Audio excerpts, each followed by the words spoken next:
Hello. I'm just setting up the new tape.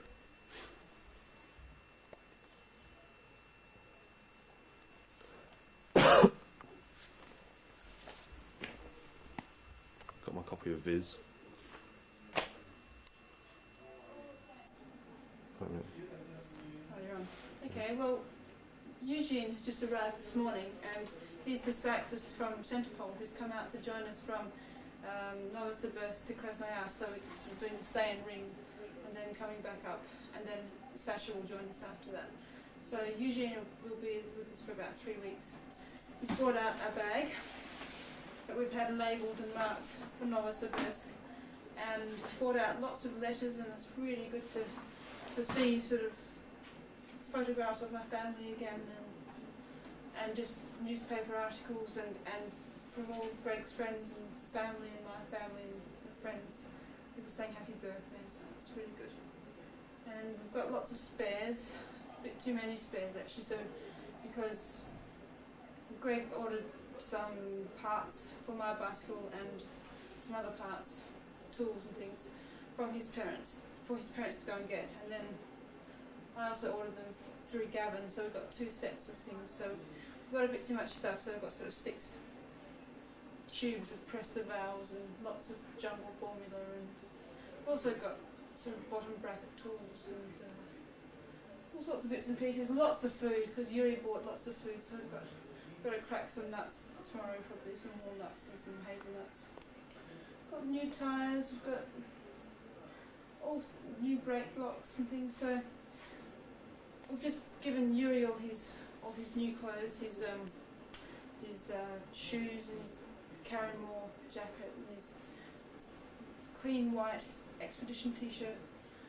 Mine doesn't look like this anymore. And I lost one of mine. So got all those things. A few small problems, or quite big problems really, and that is that Eugene didn't bring out anything at all for Yuri, so we've got to now turn around and organise Yuri's bike in Novosibirsk. That might mean buying a new bike, or at least fixing his old one up. He needs a new wheel, it's about a wreck. I mean, at the moment he can't use his front brake because his wheel's so bent, he had to sort of unclip his front brake, so we were a bit alarmed yesterday. We went down to pull the cable to stop by hand, to actually stop the bike rather than just press the brake lever. So we've got to organise his bags as well, because he's got some bags and we can make do, but it's going to be a bit of a hassle trying to get it all together. And he didn't bring any waterproof, so we've got to organise waterproofs, sleeping bag, panniers, and that's it. And plus we've also got to go over all our bikes. I mean, I've got to change my headset, which costs £32.50. Change the headset, look at both the bottom bracket and the freewheel as well, and look at the bearings. So I think they're a bit dry. I've got all the mud and everything in them. Got to clean the bike, so not too bad. Quite a lot to do really. Change some brake blocks. So it's going to take a whole day as well. And we want to see a bit of Novosibirsk. It's quite a young city. It's only 100 years old, and it's about 1.5 million people. So it's a big city. That's pretty. We've got lots more camera film. Got lots of things. Yes, Yuri. Okay, Vladimir flight to Moscow Okay. first. Then from Moscow to Leningrad. Then he takes. Yeah. That's good. So he will meet Misha Malakov there. Firstly we buy the ticket for Volodya, and then phone to Malakov. Yeah, we need to talk. About it. Yeah, we need to talk to him before we go. And we'll sort out Yeah. the stuff. And Only tomorrow. yeah. And we've got to write faxes as well. We do anyway. All fax, yeah. Some faxes. Yeah. Don't worry. Take no notice. No. No. That's okay. Yeah. That's good. No problem then. Yeah, okay. This is yours. Oh, Don't forget that. That's your special T-shirt. Thank you. It's nice and much cleaner than mine. I now return. Well, that's it really. We've got. I think he's going to put his t-shirt on. Oh.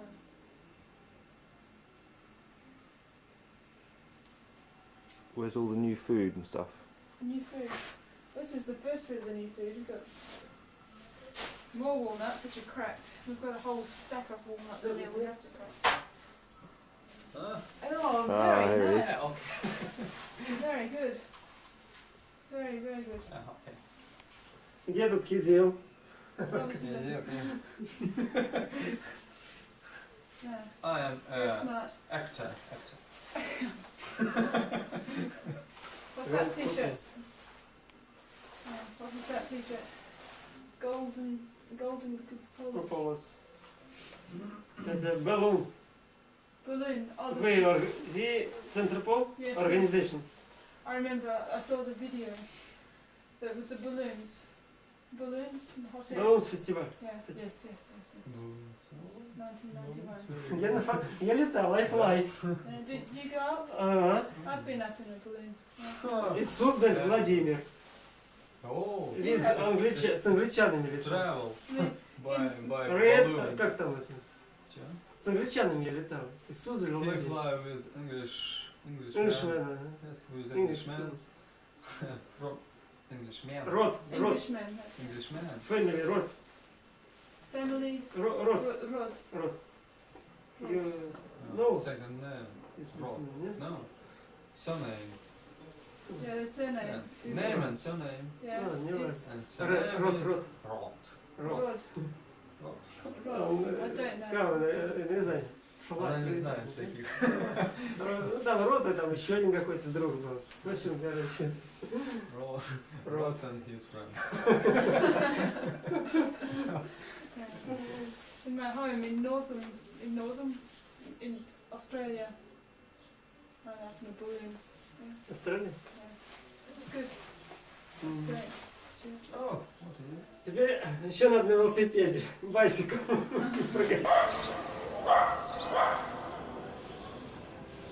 Wrong bloody people. I thought that was the others coming out. We'll do it again in a minute.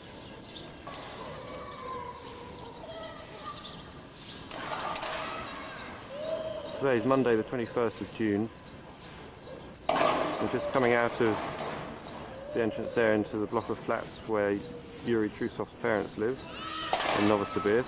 That was Vladimir and Eugene just coming out. Don't know what's happened to the other two. We're going to just have a go off and have a day off in town. Send some postcards, go to the zoo, make a few phone calls, have a wander around.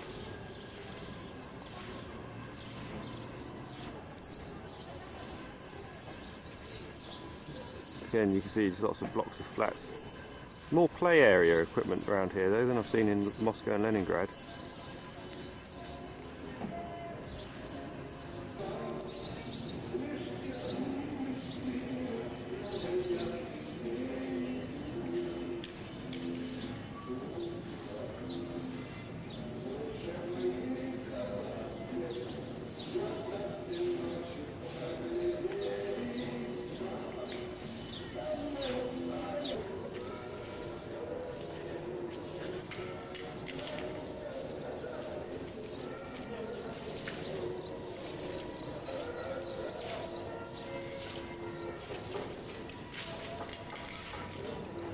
This is the most completely pointless exercise this woman is doing. In every town, the streets and pavements are very dusty. There are always people out brushing them in the mornings. But they don't actually sweep the dust away. They just brush it around and then it all moves back to where it was. And the next morning they go and brush it around again. Keeps them busy, I suppose.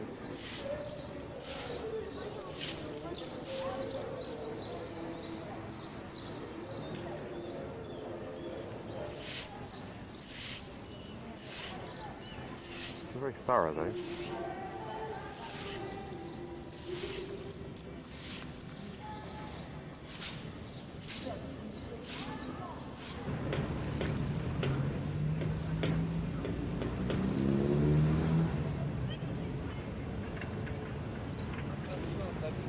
new buildings going up in Novosibirsk, same as every other city. The suburbs pushing out and out all the time.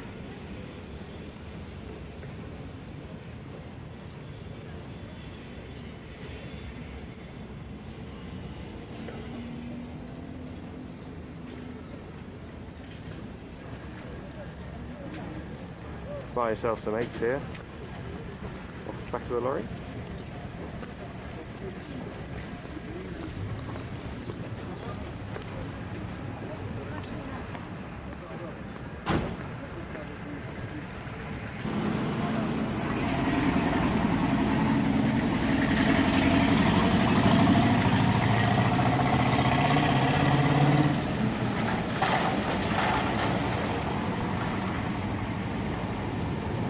Yuri coming to tell me that my bus is here. Yeah, come here. Yes, I'm Our coming, bus, yeah. I'm coming. That is our bus. Number 14. And this is the terminus at the moment. Haven't built the rest of the town. But it go and get. This is the area around the Scientific Institute in Novosibirsk. There's a chemical institute and a biological institute, and where Yuri works, where we're just about to go, is the Institute of Cytology and Genetics. He's a plant geneticist who works on peas.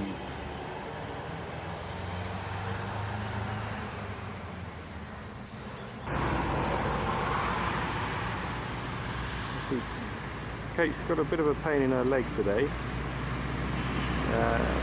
which happens a bit when she stops cycling. I have to get her to say a few words about it.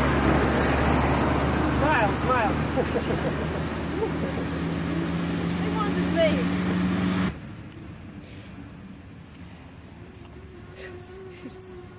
What's it feel like? It's like it's just something screwing into my leg. It's like a cramp almost, but it's not a cramp. It's like waste products. They're just stuck there. All I can do is stretch it out. Can't really. As soon as I start walking, it starts cramping up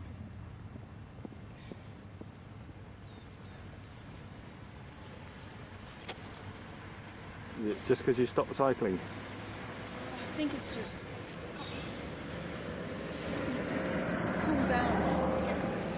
I've had it before, once or twice, when I came back from Norway.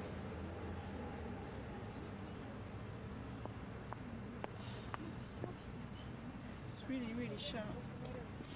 It moves around a bit.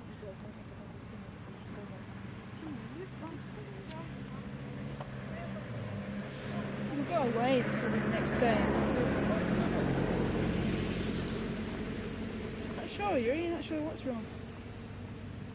It's almost like a cramp. But it's not, it's like waste product stuck in it. It's just like something getting in and screwing in.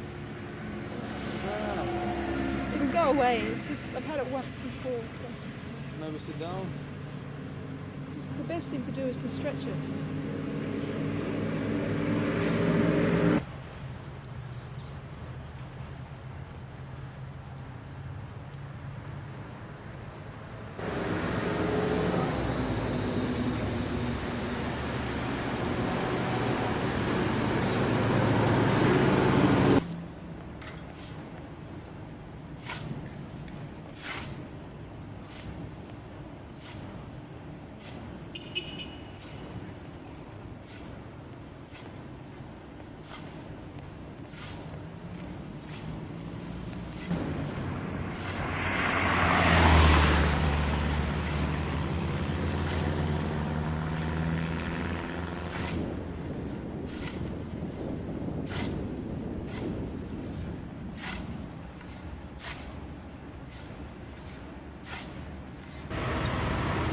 This is Yuri's Institute, Cytology and Genetics.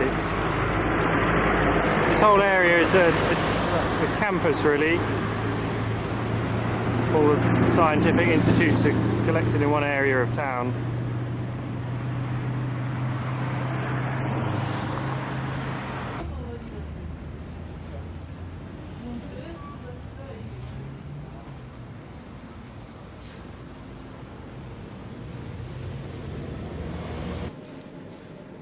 We're inside Yuri's laboratory now, where he does all his pea experiments. Just take you on a quick tour.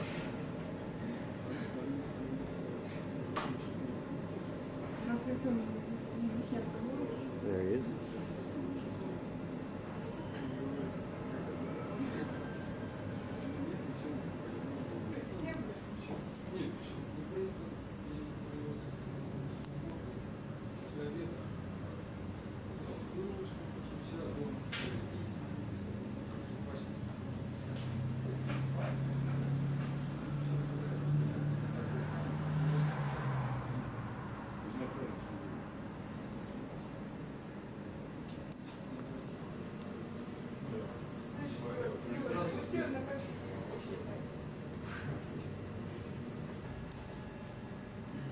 I found this map on the wall, so I'll show you where we are. This is a general view. I'll get in a bit closer, if possible. Here we go.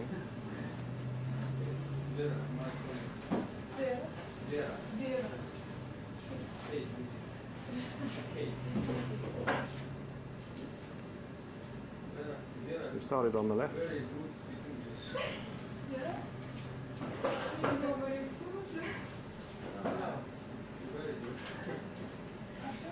Hang on. Somewhere over there. There we are. Novosibirsk. Which is, if I can move sideways, I'll try and show you the equivalent latitude in Britain. I can keep it in focus. I'm quite close. Not really working.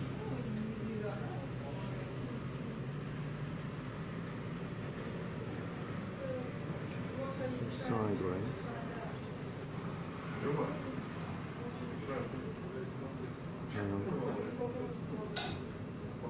Moscow, there's Moscow. Focus on that.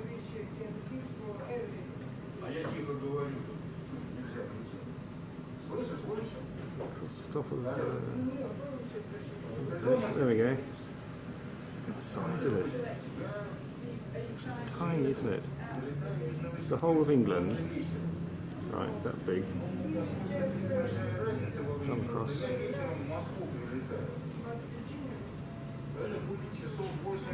Oh, I've gone too far. There's Japan. Oh, lucky shot. Mongolia.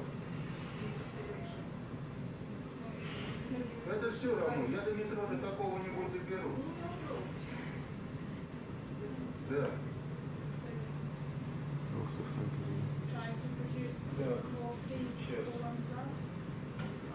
Oh well, I'm going to go and ask Yuri what he does for his job. Right, okay, so it's on. But when you speak, it's just speak. So, I've come into the workplace of Yuri Trusov, who's our next cyclist from Novosibirsk. So I'm just going to ask him a few questions about the work that he does here and find out exactly what goes on. This is a Russian laboratory. I'm a biologist. I studied biology at university.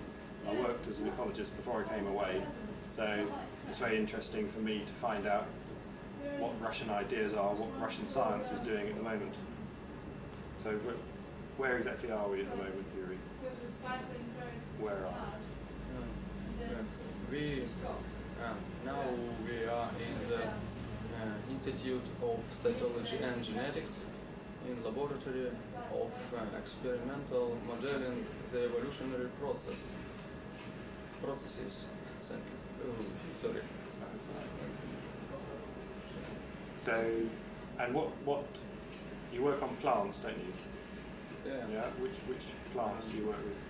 Yeah, we work with pear, garden pear, Just common pea. common pear. Yeah. With the common pear, but for the our needs, we devoted the very fast form of peas with a very short life cycle. So, is that through? You started with a normal pea, Yeah, and then you from the normal pea, carried out genetic experiments. By selection, Yeah. we received this short Yeah, form, you created fast form. fast growing, so it has a short. The time from when you start with a new seed, the seed grows, Yeah, and then so the plant grows, yeah. and you get the flower, and the new seeds form. Yeah. How long does that take? Yeah. How many days? God could need. Only 30 days. Yeah. What's Very, the very fast one. so? What would that time be before you developed that new plant? What was it? It's 30 days now. So before, what was it? Was it 60 days? Yep. Take two.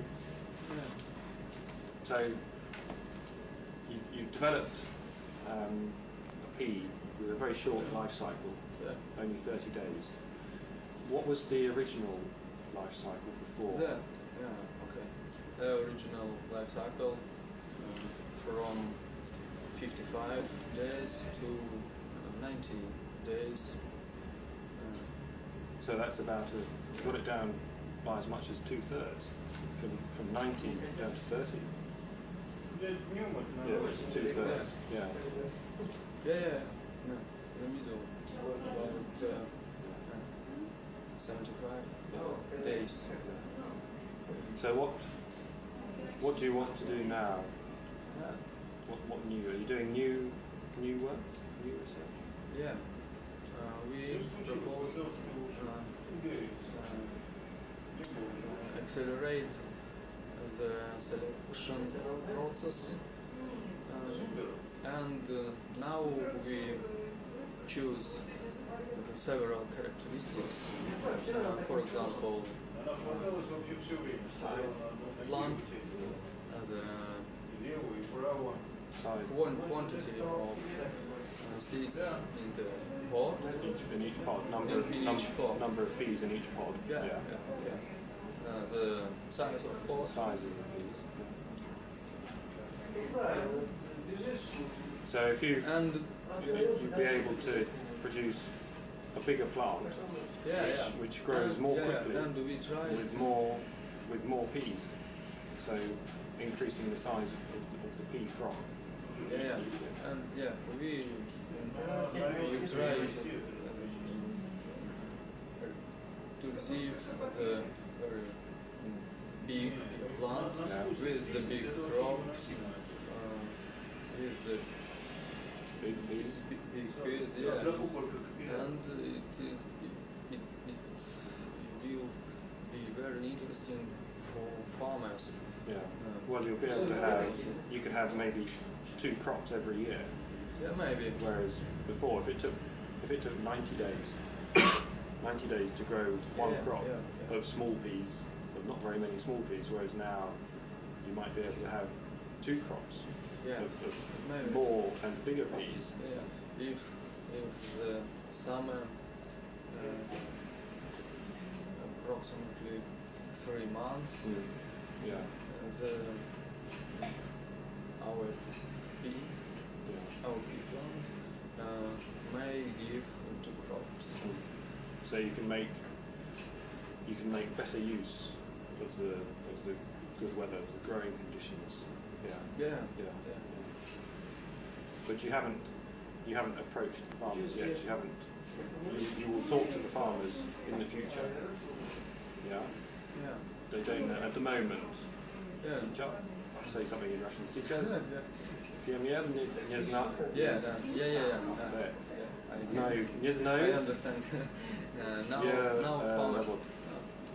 Now farmers don't know about our work, but in future, when we receive any results, we will talk to we them. talk to him about it.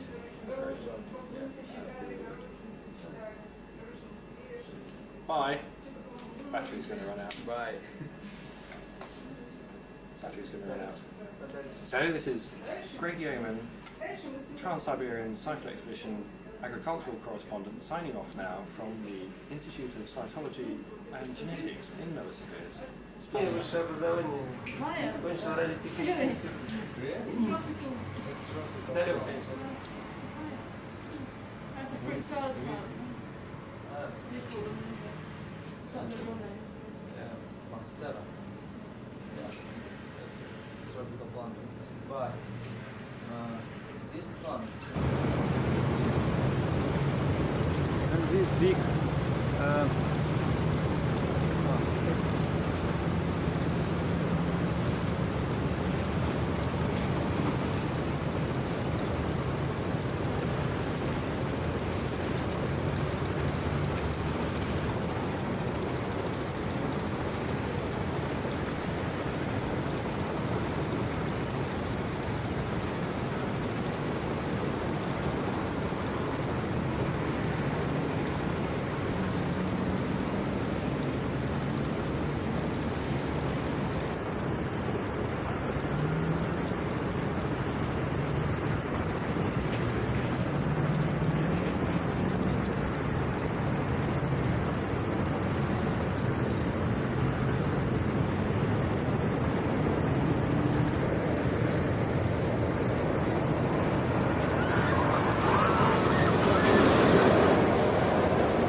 okay. Okay. Now we can see the Novosibirsk. The Ob River divides Novosibirsk on two parts. Now you can see beyond the river. You can see where here the central part of town and sphere building with the sphere roof is the theater of opera and ballet. And another big building there is the Lenin's library. And what is it? That here. And the industrial part of town. The instrumental factory take place.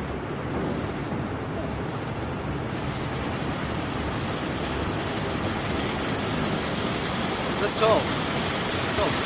Okay.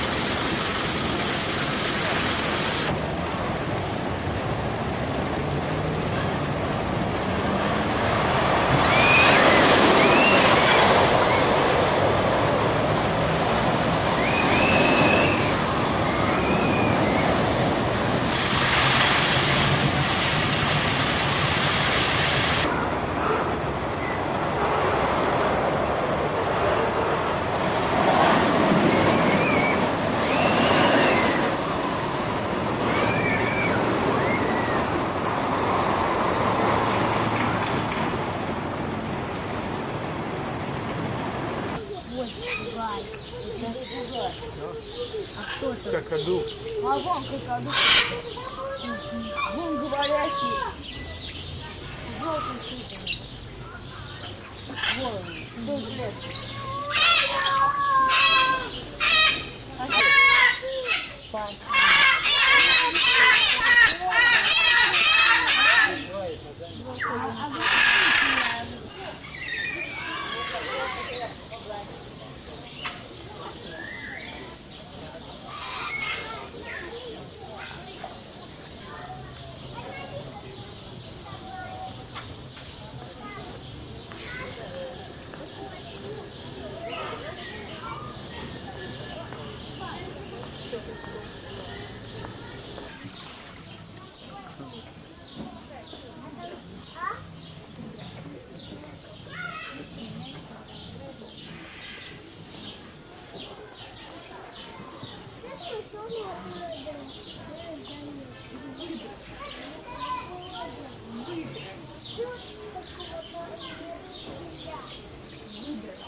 Другая такая же.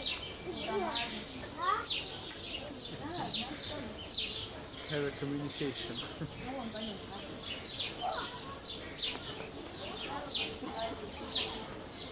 Has.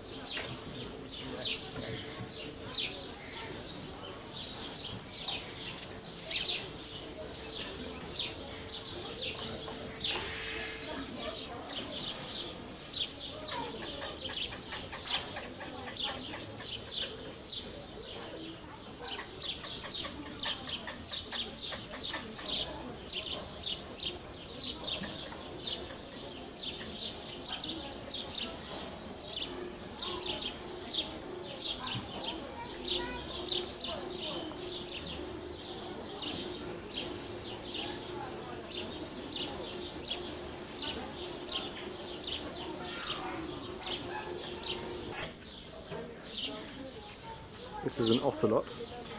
In Russian, ocelot. Ocelot. A bit of psychotic pacing.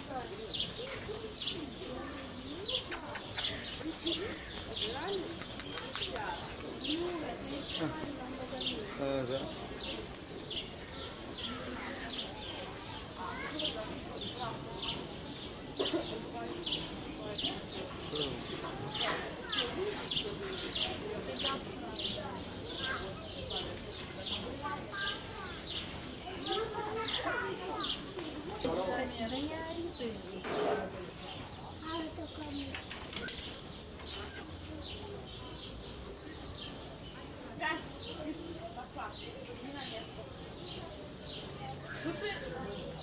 Поаккуратнее, ну что ты делаешь? А, поаккуратнее.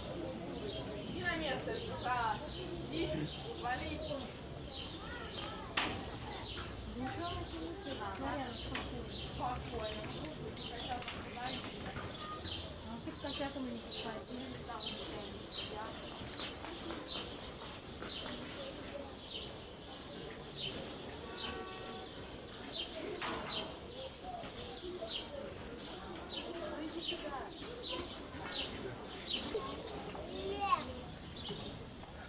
Вон какая киска. Oh, the second. Second. You like this?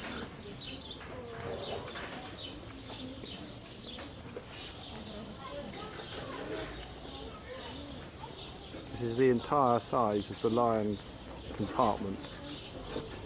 So,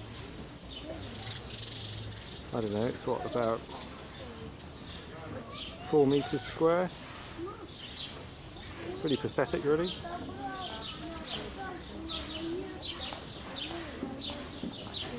"4 meters square with 2 lions in it."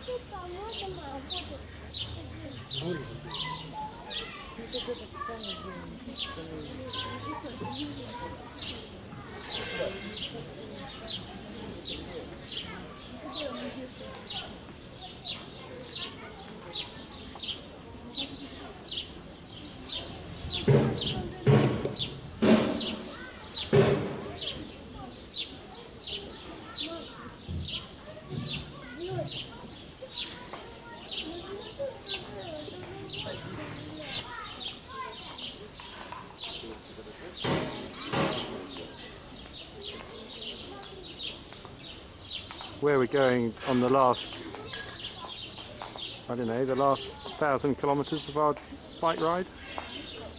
You get big buggers like this. Absolutely beautiful.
tiger python. Is this a Genshina? Female. Yeah, female. Мужчина. Не различает машину, мужчина. Одинаково. Машина. I think there are 4 of these in the zoo, and they're trying to get them to breed.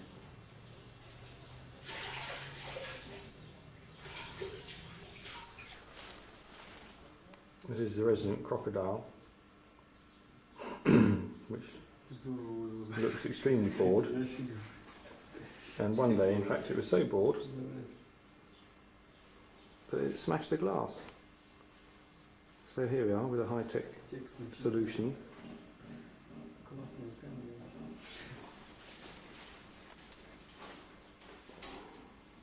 Little insect display on it there, look. There's just nothing for the poor animal to do in there. I'll show you the inside. Here we go. Yeah. Let's eat.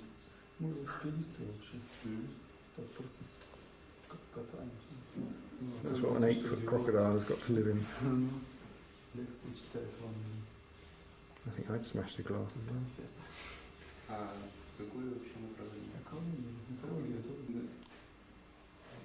That's the Now he showed why this snake called rainbow. oh my god, he's going to bring it around here. Yeah. Always wanted to touch a snake. Here he comes.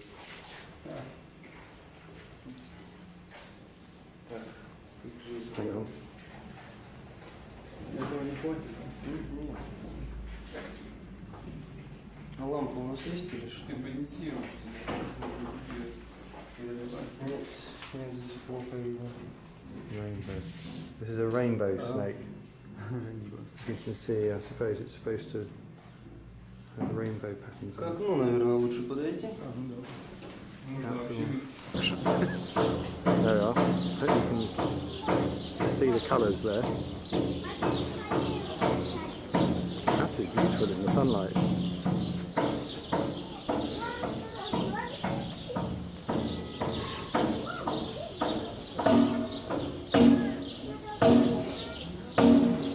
So it's about, I don't know, a metre long, just over a metre long. Beautiful. That's enough of that.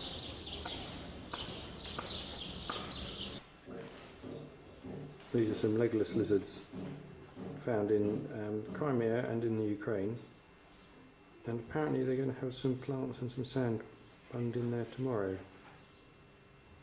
which will be nice for them.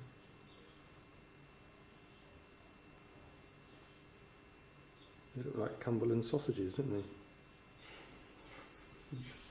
На колбасу похоже.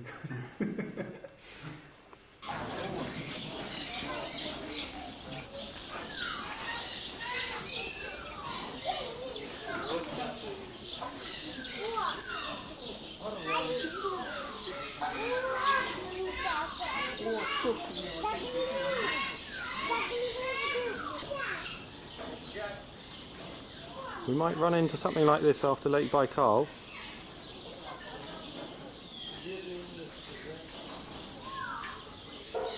I think these are quite small specimens. They get a bit bigger. So, go on, show us your teeth.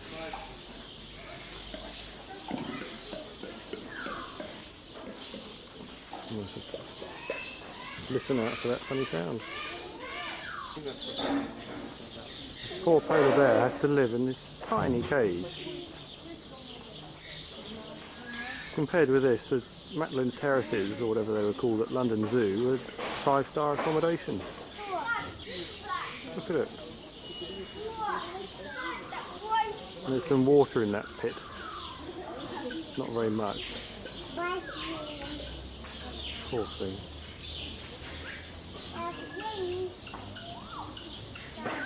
They just sits there all day long. Okay, we've just been round the zoo here in Novosibirsk. That's myself and Yuri. Had a look at the big cats. They've got some beautiful cats there, and bears, and all sorts of things, but they're kept in very, very old-fashioned cages. Very small, just bars. Nothing there of any interest to the animals at all. So they must be very, very bored. Great big lions, 2 lions to a cage. Tiny cage is about 12 foot square, a bit more than that, 15 foot square. Tigers, ocelots in smaller cages, big eagles in cages where they can't fly.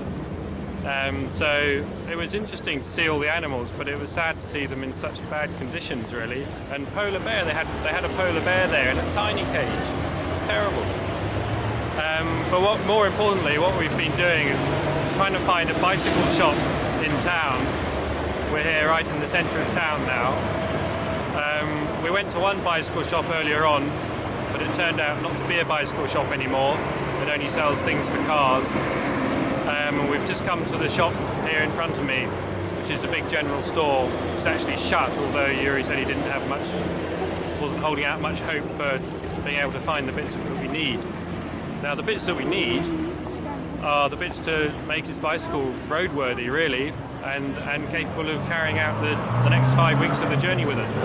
We have a bicycle in Ryazan, which is in perfect condition, which was used, the 4th bicycle, which was used for the first part of the trip. But it's been left in Ryazan, and we rather thought that it would be brought out when Eugene, the chap from Centerpole, came out a couple of days ago. He's also joining us. He's going to be using Vladimir's bicycle. Vladimir's simply going to hand the bicycle over. And we rather hoped that the 4th bicycle would come out as well, but it hasn't. So Yuri seems perfectly happy to carry on his own bicycle. Unfortunately, it's a complete wreck at the moment. Needs at least 1 new wheel, probably 2. Some new spokes. The gears are difficult for going up and down mountains. There are no toe clips on it. Brake blocks need looking at. Needs a very good clean. Everything needs oiling. Pannier racks are insufficient. Indeed, panniers are non-existent in Yuri's house. He has a couple of rucksacks, so it was going to be a real budget and see job. Unfortunately, the bicycle shops are also non-existent. So we're having to have a bit of a rethink later on this evening and see what the situation is. It's a bit of a shame, really, but I don't know what's going to happen at the moment. I'll have to wait and see. Kate's not here with me. She was getting very, very painful cramps in her legs earlier today when we went down to the Scientific Institute. So she went home with Vladimir and Eugene. So I've got to go back now. We're setting off back now to Yuri's flat, and I'm going to tell Kate the news, and then we'll have to wait and see what we decide to do. This is what expeditions are all about, I suppose. But we'll have a chat and discuss it and see what decisions we come up with.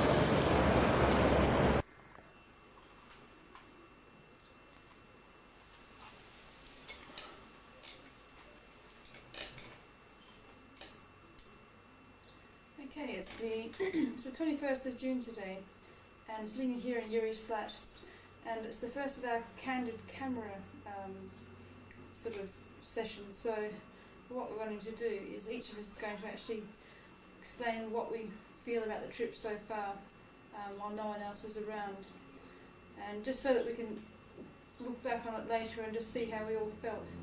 So at the moment, I mean, I'm really happy with the way things are going.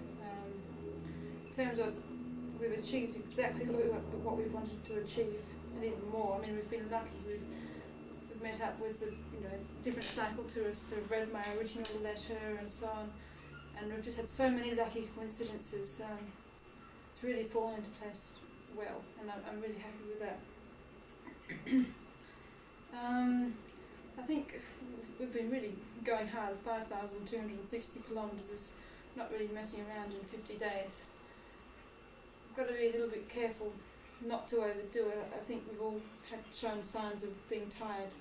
My legs today, for example, with the problems with all the waste products stuck in them, it's like a cramp. It was very, very excruciatingly painful, and that's just probably just a sign of being overtired. So we need to just ease off a little bit, which we are planning to do in the next few weeks, to give our bodies time to get stronger again. I think that's a bit to do with lack of sleep, because we've been getting to places late and only getting 6 hours sleep, and all that's been building up. So it's not just distance, it's actually organising ourselves to actually get up or to have more sleep and look after our bodies a bit more. So that's one of my aims in the future, is just to make sure I stretch so that I don't get these kind of problems, and I've learnt my lesson a bit, I think, because I haven't been too good today.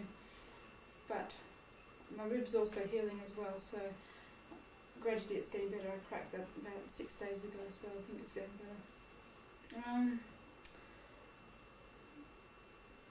So physically, I'm pretty happy. So mentally, I feel pretty sharp. I've still got a very, very strong desire to make it, to really go for it. I've been encouraged by what we've done so far, and I feel pretty good about that. I'm ready to do more. You know, I'm really wanting to go for it. Because we've actually done a third of the trip, and that's really encouraging. So keep going. I'm getting on pretty well with Greg. I think I'm running out of the battery. I'm lucky to have him. I think we're very evenly matched in cycling, and that's worked out quite well. Like, personality-wise, it's good. He's an individual. You know, we get on. I think we get on quite well. I don't have any major problems. He's pretty easygoing, and he gives, you know, always has his opinion, which is good. I always have mine. Sometimes when we're tired, I just can't. If he has something to say, I'll just sort of let him go. And I think he's the same sometimes. Yeah, I don't have any problems there. The worst thing is that he's snoring. He always seems, he's a bit more organised than me at night. I tend to fiddle around, and so he gets to bed before me. And then he snores very loudly, so I mean, if that's all I can complain about, it's not bad.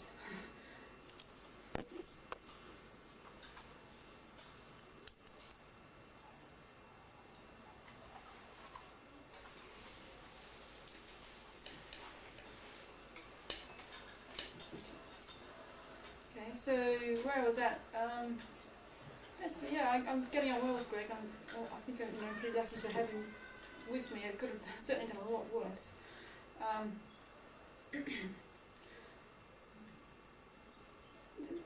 Probably, I mean, I'm just often think about after the trip and what's going to happen. And I know that we both want to write a book, and so we've got to sort of come to some sort of fair agreement about what's going to happen there. About sort of, obviously there's going to be opportunities to make money, and it's up to us both to sort of go for it. But you know, we've got to sort of work that out a bit. It does sort of, I really do want to write a book, and I know he does, so I've got to work that out. So I feel a bit of a sense of competition there.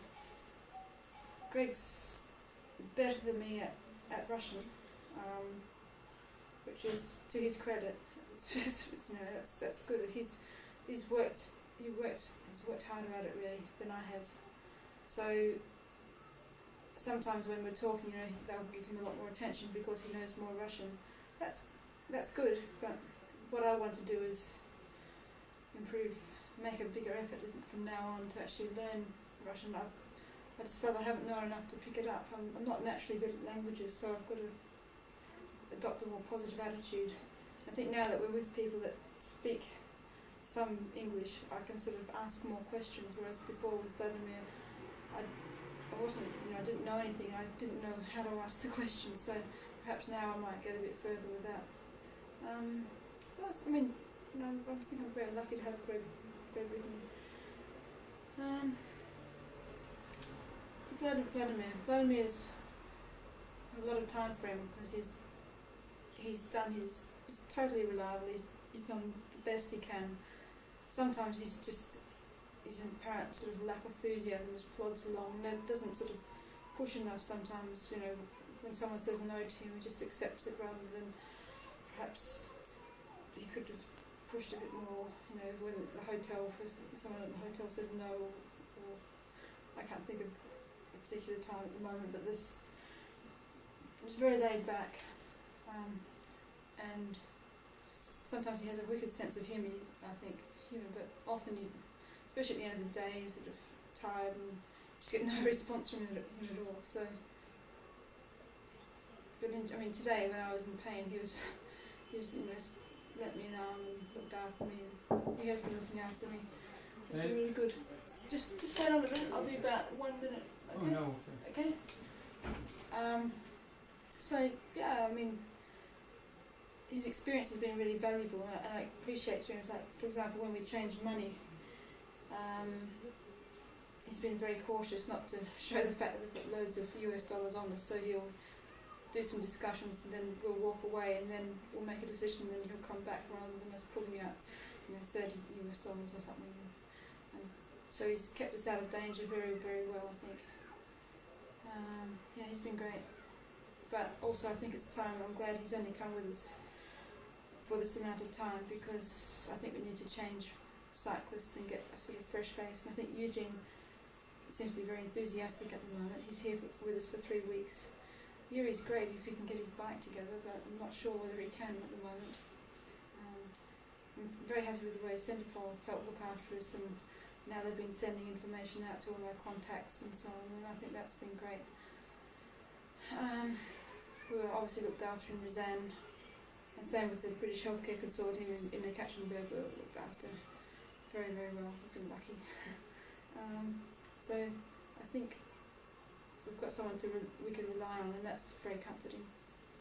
So all in all, I'm really, really happy. There's only some very small things, and so I've got to think it's up to me to work them out rather than worry about them. I'm happy. That's about it.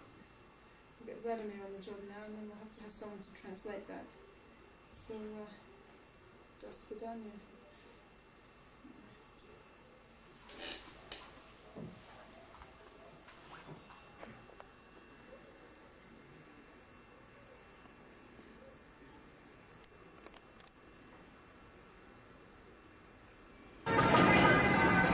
Tuesday the 22nd of June, Vladimir is leaving us. We're in Novosibirsk and he's flying off back to Moscow either today or tomorrow. I'm not too sure exactly when. He's just going up to visit a friend first. So that's all his luggage. He's got a bag there of stuff that we're sending back up to Rizan. I think he's going to meet up with Misha in Moscow. And half of it's actually coming back out to Krasnoyarks in a few weeks. That's food and stuff, but we're sending back loads of faxes and also some letters that people have written to us. It's lovely to receive them and we'd love to keep them, but it's all extra baggage and we have to send it back, unfortunately. But we'll meet up with it all again in October. Anyway, it's midsummer now. A very hot day it is too. We're just waiting for the bus to turn up. Oh, get out of the picture.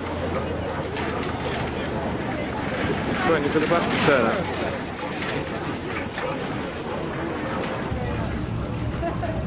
All I can say. Terrible. Very good. Very, very good. Новый год — это очень хорошо. Я рад, что вам понравилось. Самое нехорошее в ваших велосипедах — это багажники. Вот этот багажник, его надо выкидывать. Но я думаю, что вы доберетесь успешно до Владивостока. Ваша экспедиция окончится победой. И дай Бог вам удачи.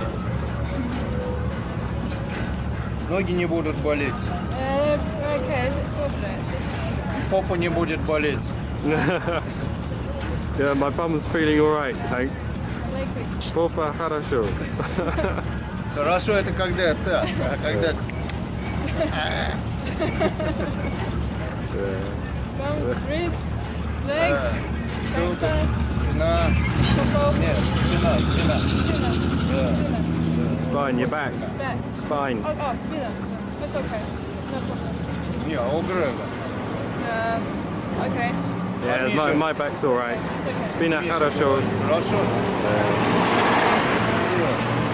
Anyway, we'll write you now. Let's go. Хорошо. Теперь, ребята, я Мишу Малахова не увижу, но увижу. Будет Валера Зубарев. Да. Ему все рассказать, да? Валера Зубарев. In Moscow. Да, да. Значит, что в Рязань, что Рязань, Красноярск, он тут написано? So it's all written. It's in there. It's in there. Все написано, да? Да. На лист. List. The list. Yeah. Come. Ясно. Ну ладно. Что он разберется сам. But Valerie Zubarov is coming up to Moscow, help me show get this stuff up.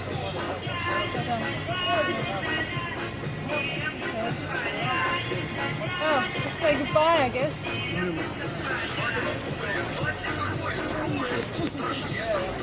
Thank you very much. Okay. You can. Hang on. What was I that? have to film. Руку да. Hang on. Wait a minute. Yep.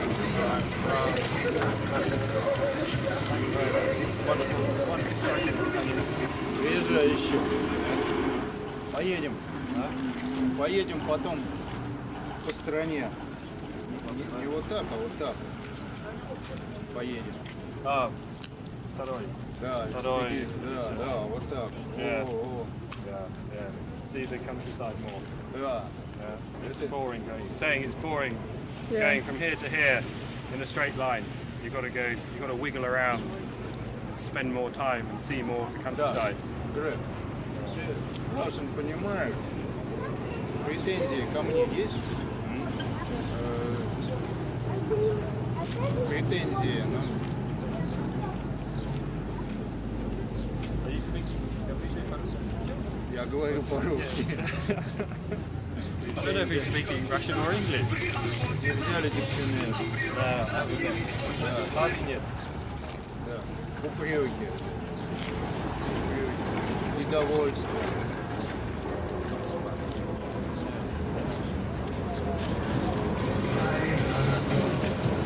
Что плохо? Что плохо?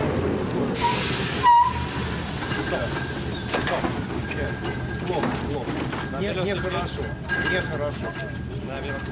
Ну, вообще, за все время. Да. За 2 месяца. За 2 месяца. 2 hours. 2 hours. This is fast now. Нехорошо. Пошел, ребят. Ну ладно. Anyway, have a good trip back, alright?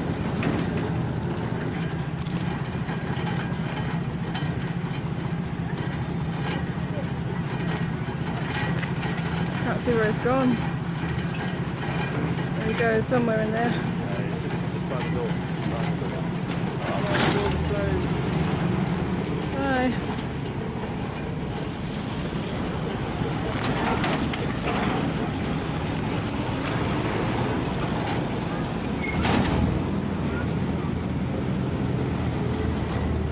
Panning around here a bit. Oh, sorry. Get out of the way. There he goes. Okay, you're on. Oh, I'm just running it anyway. this is my pannier rack. It's Tuesday, the 21st of June today. 22nd. It's Tuesday, the 22nd of June today. And this is my pannier rack from my rear pannier rack. We decided to get steel ones because they're more easy to mend. They're more likely to be able to get them welded. Out of 1, 2, 3, 4, 5, out of 8 fixing points on mine and Vladimir's, 1, 2, 3, 4, 5 have broken. Kate has an alloy rack, and that's absolutely fine. Blackburn. And these are brand new, and Kate's is old and has been up and down Norway and all over the place. So my advice to you is buy an alloy carrier because the thing won't break in the first place and you won't have to get it welded. But anyway, so these 2 points here down at the bottom where the wheel comes through broke over the last few days when we were on the unsurfaced road coming over from Omsk, round about there. So we had them all wired up, and that seemed alright. And also these 2 were broken on Vladimir's. We just cleaned Vladimir's bike and realised that his was also snapped here, where it joins just under the seat. And you can't really wire that up so easily. These you can wire, because there's holes and things, you can wire it up, and I reckon it was as strong as the original fixing. But up here, you can't get the leverage, you can't fix it on properly. So we weren't really sure what was going to happen. Anyway, Eugene, the new chap from Centerpole, who's joining us for the next few weeks, he's great. He's very enthusiastic, and he spends all his spare time here reading his English textbook and learning English, and he was learning English before he came out. So he's really throwing himself into it. And he said, "Oh, give us some rubles and I'll go off and find a car mechanic and I'll go and get them welded." So I thought he was just doing Vladimir's. So he went off, and then he came back about half an hour later, and he had a rack. He had this rack attached to the back of his bike. I didn't know he'd taken mine, so I was going, "What's this? Have you had a new one made or something?" And Kate was going, "Yeah, it's yours, it's yours." I didn't twig for ages, but anyway, so he'd taken my rack off, and so I've had 2 new bits here welded on. So that's excellent, and he's had all 3 points fixed on his. So that's that. After lunch, I've got to clean my bike still, and then I'm going to put it back on. We're still going to carry lots of spare bits of wire with us, because you never know, it might break again. But it's tremendous. I mean, you know, Eugene's obviously a very resourceful person and will go running off and get things fixed up. So that's great. So hopefully that is one fixed and now solid pannier rack, which is just as well, because we've got loads of food here. This is all the stuff that we've got to take with us out to for the next few weeks. So the bags will be at full weight again, which is up to 25 to 30 kilos per person. So the idea of setting off fully laden with just wired up racks wasn't really the best idea. So it's good that they're all fixed up. It'll do. I'll just pan down here onto the food.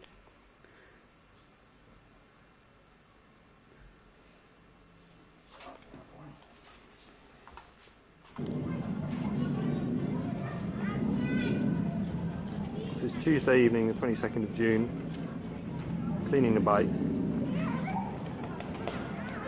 There's Yuri there. Now I see the green bike. It's actually brand new. He's only just been out and bought that. He was out most of the morning and most of the afternoon. We're trying to find the bits for his original bike, which he's cleaning there at the moment. Couldn't find any spare wheels or anything. So the only option was to get him to go out and actually buy an entirely new bike and take the bits off it which fitted. Now, this wouldn't break the bank here nearly as much as it would in England. The new bicycle cost 24,000 rubles, which is a little under $20. So we were very happy. We just gave him $16 and told him to go and buy the thing and get on with it, really. Loads of little kids around here have been very interested in what we've been doing all afternoon, pestering us a little bit. But I think all the things that we put on the ground, which we took off our bikes, are still there.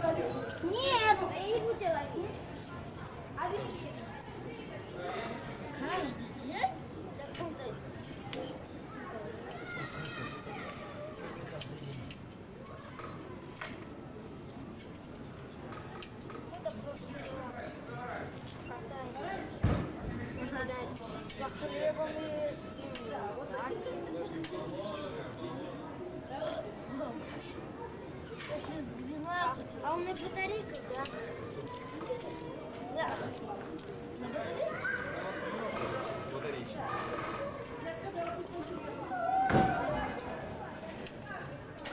Машине поставить.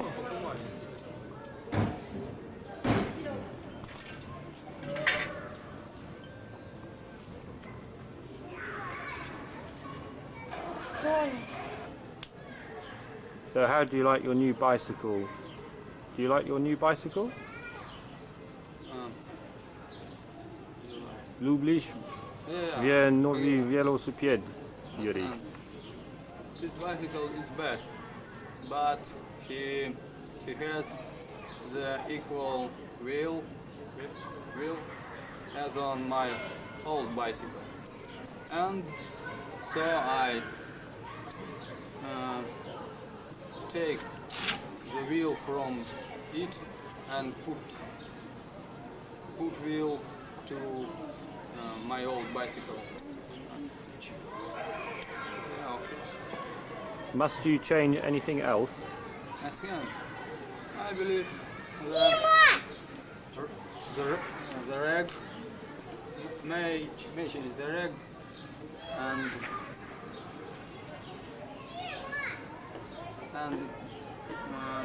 the what is it?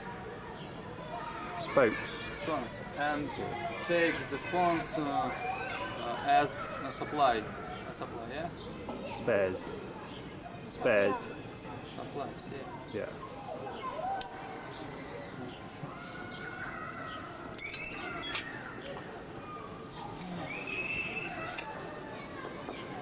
Wash is totally gone.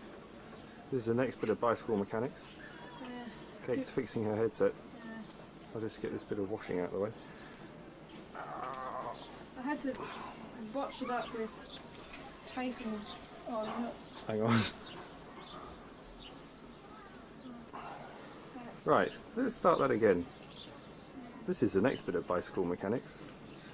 Kate's just fixing her headset, which is where the handlebars go down into the frame. And It's been causing us a bit of concern over the last couple of weeks. it was fixed quite well in Ekaterinburg. It wasn't too bad actually. I mean, before that it was falling apart all the time. I was worried I was going to lose the bearings. But we managed to get some plumbing tape inside, which held it, like just wrapped it around the stem inside, and then that sort of held it into position a bit better. And I just cleaned the bearings out a couple of times, once in Ekaterinburg, once in Rizal. Took them out, filled it up with grease, put them back in. But what's happened is, I'll rip this off now I guess, but the whole washer which seals the thing underneath split. The metal just split down the centre, and so there's no seal inside, so all the gunk gets inside, and hence it gets very gritty. And at one stage I was having problems steering the bike because it was too tight. I couldn't get the tension right.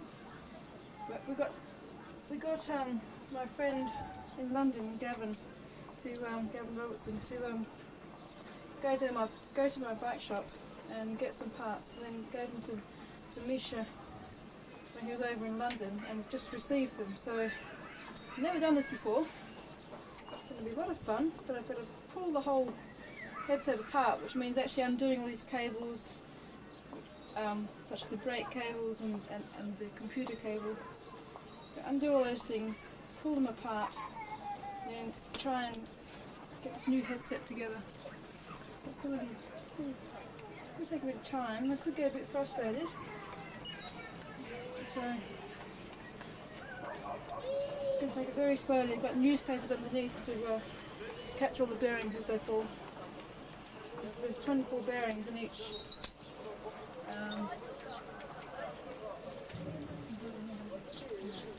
It's done so tightly in the Ekaterinburg. I need something else to help me get it undone.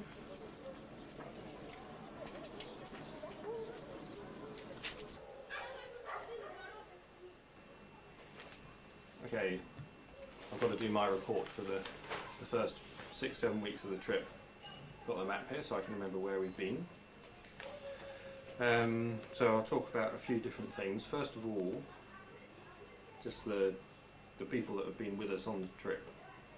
So to start with, we set off and we had George and Vladimir. George was with us for 2 weeks. He was excellent, very good, very lively, spoke very good English, and as a result of that, it meant that we spoke a lot to George and not very much to Vladimir, because Vladimir's English was virtually non-existent. So unfortunately Vladimir, I think, felt a little bit left out, and that was our fault, because we could speak to George, we spoke to George, and we didn't really make enough effort to involve Vladimir. Although I must admit, when I first met Vladimir in St. Petersburg, right at the start, I didn't actually even realise that he was going to be coming with us. He was there at the airport, but he didn't say anything. And he was there the first evening at Ilya's house, but he hardly said anything. And then I didn't see him again. And then he was there, then I found out that he was coming with us, and he was there when we set off. Now, if I was going to spend 6 or 7 weeks with 2 people that I'd never met before, cycling, being with them, all the time, under difficult and strenuous and taxing circumstances, where you can't speak their language. Personally, I would make more of an effort to find out about them and meet them under more relaxed and informal circumstances before we'd actually set off on the trip. But there you go. Apparently he's a quiet chap anyway, even when he's with the Russians, he's a quiet chap. But anyway, so we went with the 2 of them down to Ryazan, where we were looked after very, very well by Centre Pole people. We met the North Pole expeditions and everything. That was great. And then from there on to here in Novosibirsk, it was just Vladimir with us, and we got on really well. It was great. We had a few. The language barrier caused a few problems. I used to get fairly impatient, not being able to understand what it was he was talking about. He was always stopping and as far as I could tell, just chatting to people, but obviously he was stopping and asking questions about the route, about places where we could stay, arranging, and on some occasions arranging accommodation for us. And he was trying really hard, which was superb, but I couldn't understand that, and I would get, because I was tired from cycling and everything, I would get a bit impatient. There was one occasion where I did have quite a heated exchange with him. I wasn't arguing with him, I was arguing against the particular system at that time in Russia, which was the hotel system on that particular occasion. So things got a bit fraught at times, but he's gone home now, and we all parted best of friends, and he offered to come out and finish off the trip with us if we couldn't get anybody to do the last leg down from Blagoveshchensk down to Vladivostok. So we'd be very happy to have him along. He's a bit slow on the bike, which did cause us a few problems, but on more than one occasion he was prepared to put the bike and himself on a lorry, hitch a lift for the afternoon, and meet us at the town where we said we were going to be. So he's a very reliable chap, and very, very considerate and very thoughtful. He was always careful when he was changing money for us, arranging to change money. He was always very careful. He'd go off and find out if the people could change money, and then he'd come back and make sure there weren't loads of people around when we sort of sifted through our dollars and things like that. So very thoughtful, and he was looking after Kate yesterday. She had very bad and very painful cramp in her legs, so he was sort of helping her out there. So he's a good bloke. So anyway, so we've stayed with a lot of interesting people, met lots of cyclists, met lots of Russian cyclists. Russian hospitality is superb, can't fault it. People, we were given names. Somebody would bump into us on our bikes and say, I know a cyclist in the next town that you're going to, here's their number, give them a ring. So we'd ring this cyclist up, completely out of the blue, and say, oh, we're 3 cyclists travelling across Russia, can we come and stay? And they'd say, yeah, come on in, get all the food out, take over their flat with all our bags and bikes and everything, make a complete mess, and then be gone the next day, and they wouldn't mind. Superb, absolutely superb. So that's the people. Now the terrain, well, the trip generally, we've only had one really tricky bit, which was just over the last 2 weeks, coming down from Ekaterinburg down through to Novosibirsk. And in those 2 weeks we covered a lot of distance. We really, because it was flat, that was over the steppe. It was very flat, and we pushed on to get it out of the way, really. For the first week, from Ekaterinburg to Omsk, we were averaging just over, slightly over 90 miles a day, which is pretty good going when you've got mountain bikes with big fat tyres, and also carrying up to 30 kilos.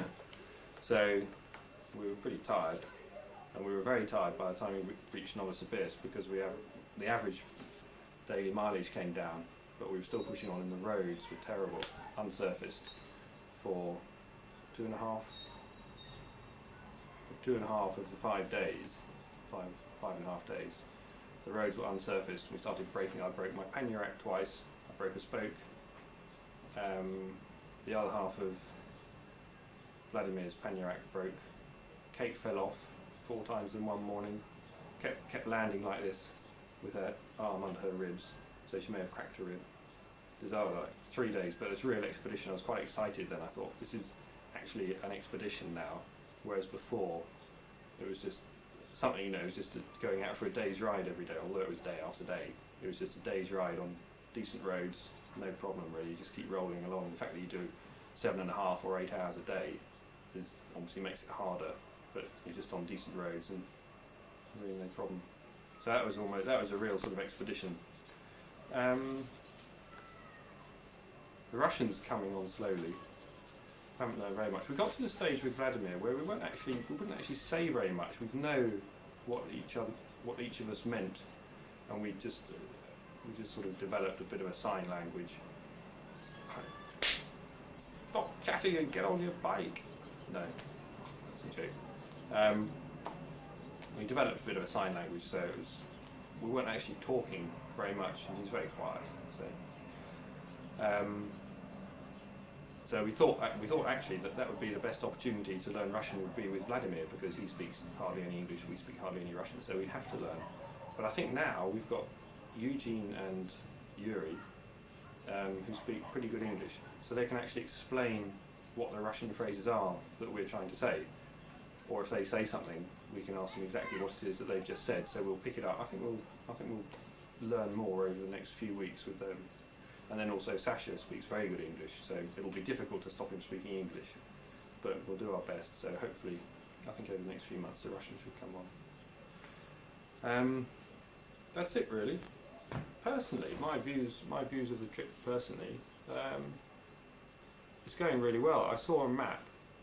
We went to Yuri's laboratory yesterday, and he had a map of the world, and to see, when you actually see it, the whole of Russia in one go, with the whole of the rest of Europe and India and Africa and everything, and you actually think, we have done this much, you think, Christ, that's bloody good going. And particularly the last 2 weeks, where we've really stretched the line out from the Urals over to where we are now in Novosibirsk. It was brilliant. I mean, compared with doing a little trip, I went cycling in France and Spain last summer, which I thought was quite good. But that's just a little wiggle on the map compared with the big, what we've achieved so far. And it's we're a third of the way in days, and we're not quite halfway in distance, miles.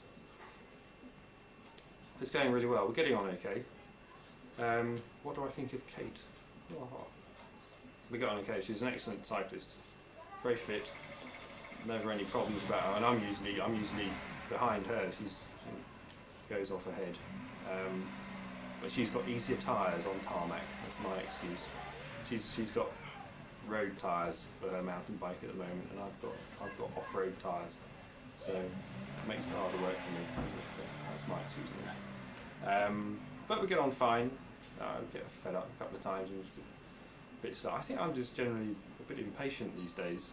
I don't like long discussions about what we've got to do, and basically I know, well, we're here, we want to be there by the end of the day, so let's just go, just get on with it.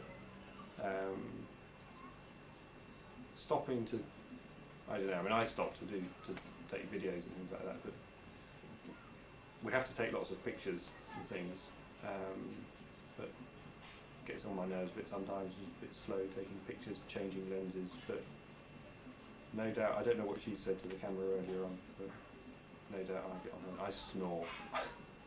I know that annoys her. I snore very badly. But she just sort of just throws something at me, I think. She does the job. But I've had a couple of more serious problems, actually, which I think it would help me if I got them off my chest. First one is the problem which I would expect on a trip like this, really.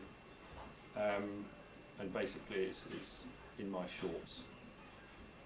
There's been quite a serious presence in my shorts, and it's well, I thought it would crop up at some stage, but it raised its head earlier than I expected. I touched on it earlier on, which I found refreshing to do that. But I feel if I talk about it again now, it would be better. So the main problem then is this: I've had this huge dinosaur down my shorts. It first cropped up about 3 weeks into the trip, and then it went away, and then it's come back. And it's this big dinosaur. It's called a Megasaurus or Megasaurus. The only way you can deal with it really is to wear 2 pairs of shorts, which I've been doing to try and keep it under control. It's worked a bit, but well, we'll have to wait and see. I'm sitting on a nicer cushion at the moment, so it's a bit better. The other one is something else which you might expect after spending a day in the saddle. 7.5 to 8 hours is tough going on the anatomy, especially over rough roads. And sorry, I must keep a straight face because this is very serious. It affects my ability to keep going, and it affects my ability to complete the trip successfully, obviously. But no, it's my balls. I've bruised my balls, I think. Actually, I'll show you. I'll just show you what I mean. It's from bouncing around, and it's very serious. I think. Can you see those? These are the balls of my feet here. Because my shoes, there's only a very thin layer protecting my balls there, and after a day bouncing around, I tell you, there's nothing worse than sore balls. It's awful, but there they are. It's generally over this side. Here's okay, but down here, it's nasty. But I think I can handle them. Yeah. So there we are. Do the next report, I suppose, and at the end of the next big stage. We're setting off now. We've changed personnel. We've got Vladimir's gone home. We've got Eugene is definitely coming with us. Yuri may be coming with us if he can fix his bicycle up. Had a bit of a traumatic couple of days trying to sort out his bicycle. Excuse me. Get a burp on camera. We're not quite there yet with the bicycle. It's about 8:45 in the evening on Tuesday. We want to leave tomorrow morning. I'm determined to get an early night tonight. We haven't eaten yet, we haven't packed yet. And Yuri is downstairs having bought a new bicycle, taking bits off it, putting them onto his old bicycle, and trying to patch something up. So we'll see how we go, but I think we should make it.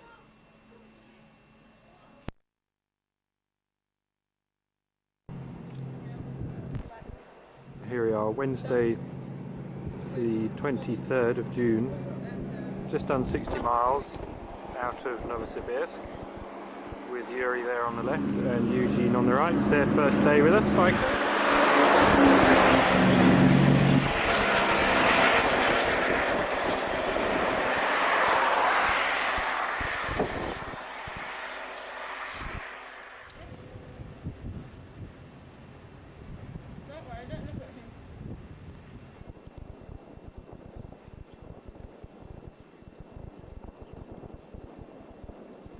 This is pretty typical landscape just to the east of Novosibirsk.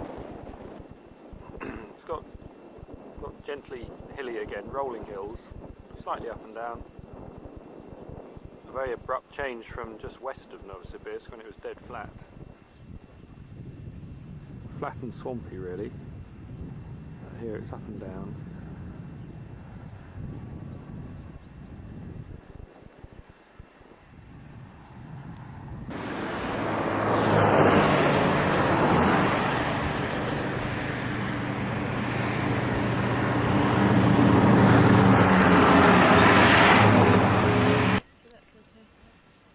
This is breakfast on Thursday the 24th of June.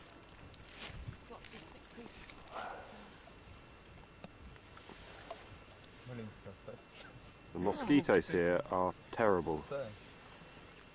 There's a river just over the lip of that bit of land behind Eugene there.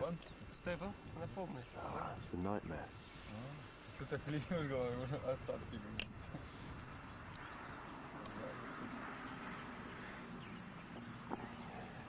Wrapped up against the mosquitoes.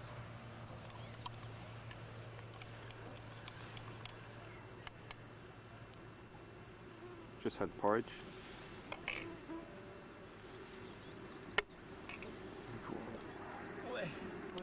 That jar on the left is sort of delicious jam, but it weighs a ton, so we're trying to get rid of it pretty quickly, which isn't proving too difficult.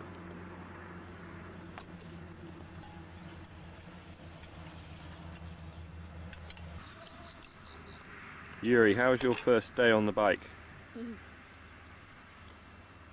What? Don't understand. Wasze pierwsze dni na велосипед. Хорошо? Yeah, okay. I believe will be more bad. Second day. More bad? Yeah, Worse? worse, yeah. Because you're a bit tired? Yeah.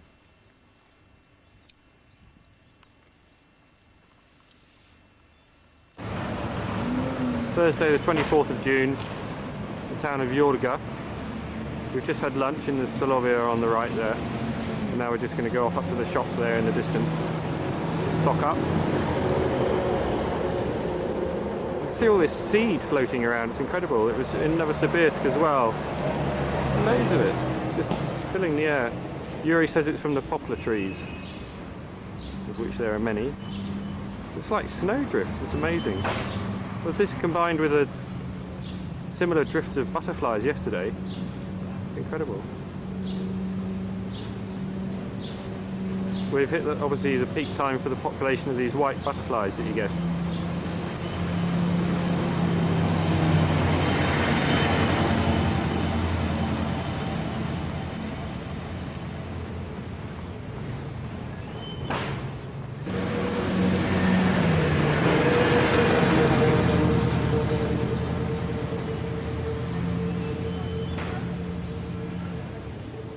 You get this tree in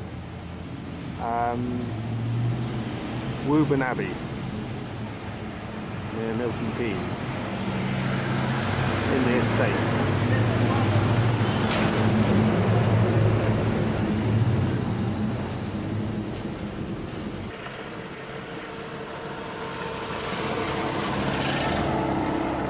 It's still Thursday the 24th, I think, of June.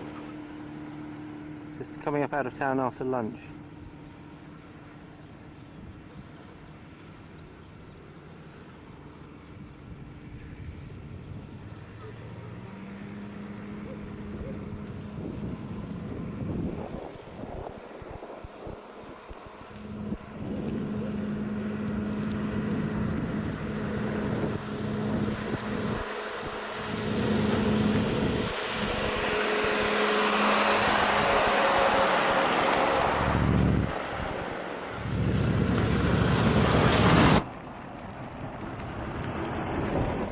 Looking down towards the River Tomy.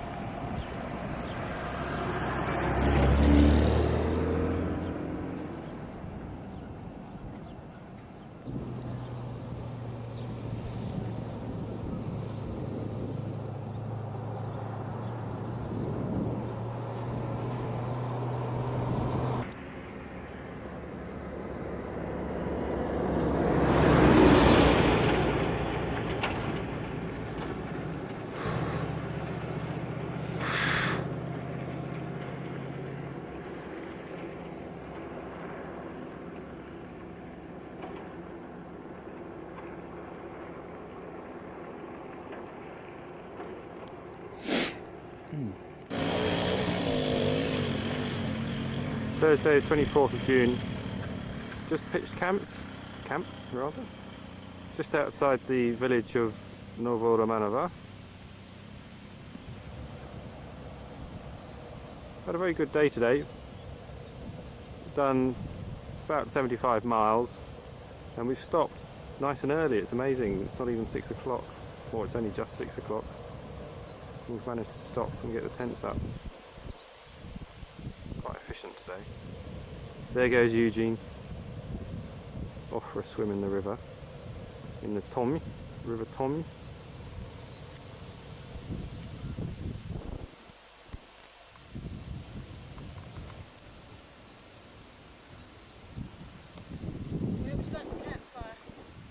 There's a burnt out bit where some people have had one before. The other side of the tents. Yes, it's going to be a campfire for the first time tonight.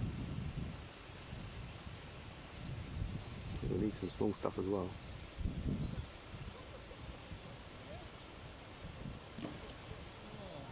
Excellent. Well, tents are up, the fire's laid. There's nothing to it, there's camping stuff, you know.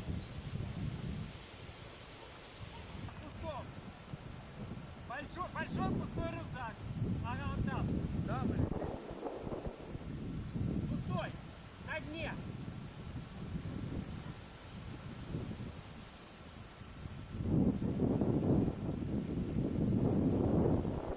Not doing very much, is he?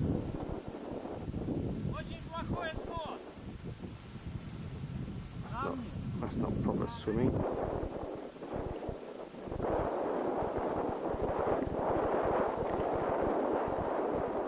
Went for a swim last night. The river wasn't as nice looking as this one.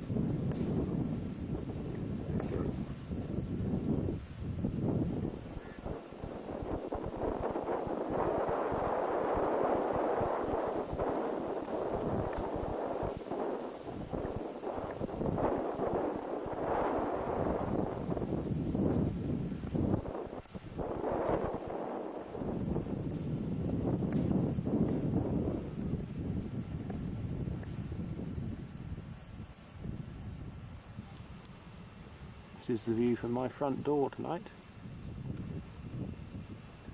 which I think I can live with.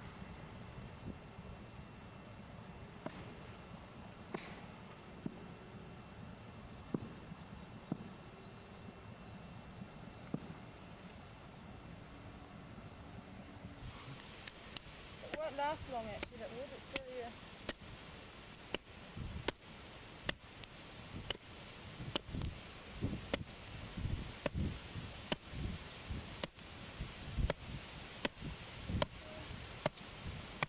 a bit of petrol over that, that'll do its stuff. We don't have Vladimir's fire lighters.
Чтобы рыбу ловить, духу сварить.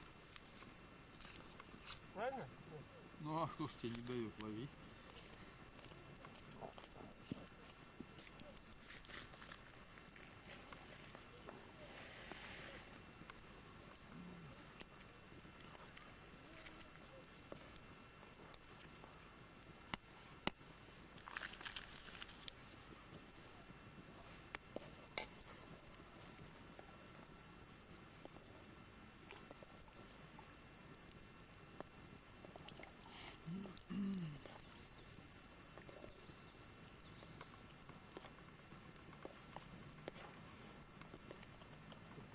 off you go. Okay. That's Thursday the 24th, as I've reminded Greg about 10 times today already, but it's Thursday the 24th today, and it's a beautiful evening. It's just great. We're camping here at Novo Remanovo, and it's it's on the River Tom, and so we've just been swimming in the river, and it's just, the weather's perfect. We've got a campfire going, we're clean and relaxed. We did 123 kilometres today, so it was sort of a nice distance. Especially, it's enough for our new cyclists, especially. So we decided to stop here, and it was a good choice. We just had lots of children, lots of young boys sitting around here for about an hour or so. A little pain in the butt, really. They're just sitting around here fiddling with the bikes. They were just interested, but we sort of have to watch the bikes, make sure nothing goes, and we don't sort of mess them up. But yeah, that's it really. The other feature of today was the butterflies. There's just thousands and thousands of butterflies on the side of the road in big sort of swarms. I don't call them a swarm of butterflies, but they're just drinking from the pools on the side of the road where there was moisture, and they'd all just cluster there. And they're all on the side of the road. Then as a car went past, they'd all fly up, and so it's like it's an amazing sensation, just flying through, just riding through. The soup's butterflies. boiling over. Yeah, the soup. Just riding through these butterflies flying everywhere. They're old man butterflies, I think Yuri said they were. Trying to take a few photographs. The Tom River here is great. The cliffs, we weren't really expecting to see cliffs. Most of the rivers we've seen in Russia, all of them so far, have just been big wide rivers. This is really nice. Luckily we're upstream from Tomsk. I don't want to be downstream from Tomsk with the kind of pollution that goes in there. So I hope we're okay. This river actually starts up in the Siberian mountains, but we'll be in a few weeks, or in next week. But I'm just really relaxed now. I haven't had any trouble with my legs today. I've just been a bit sore, but hasn't really stopped me at all. There's no cramps like I had yesterday. I had a really nasty. I don't think they're cramps, they're just nasty spasms, and they're very, very painful, but I hope that's the end of it. And I just enjoy the evening. We've got soup with rice, which Yuri's tasting right now. And we've got tea and jam and bread and biscuits. And I think Eugene's about to have a sleep.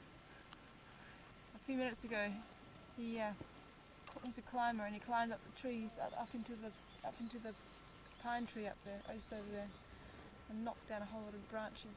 So I can't imagine myself doing that, but he was up there like a monkey. So that was great. There's a butterfly now. Let's enjoy the evening. Finish my diary. Trying to catch up.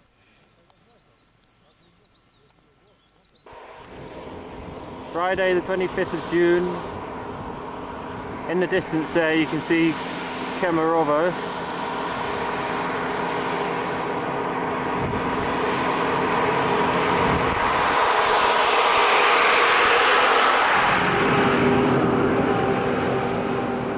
Obviously a very industrialised city. We've had a difficult bit for an hour or so. Unsurfaced road again, and some very steep but fairly short hills. But anyway, we're heading into Kemerovo now. Probably stop for lunch, and then the road changes direction a bit, so the wind might shift round onto our backs a little bit. You see the grass blowing there. It's very strong wind today. Loads of butterflies about still.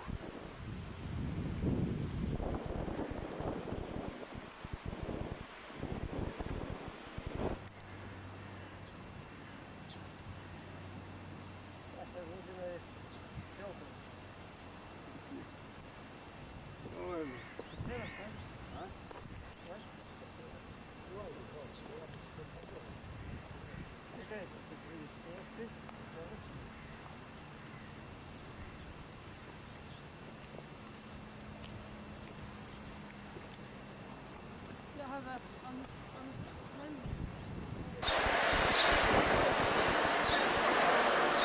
Near the town centre in Kemerovo,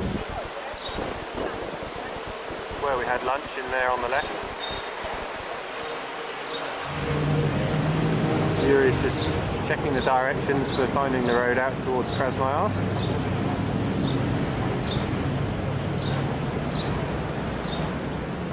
The town centre here, near the town centre, is very attractive. I was surprised considering the rubbish that we cycled through to get here on the outskirts. Loads of really awful looking factories. And some of them in very bad state of repair. Difficult to know which ones are redundant or not, and I don't know what your average British factory looks like, but these look pretty terrible.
This is Friday the 25th of June. Stopped here for the night, 40 kilometres outside of Kemerovo, and we're just outside the small village of Dmitrievka. That's the road we came down in the distance.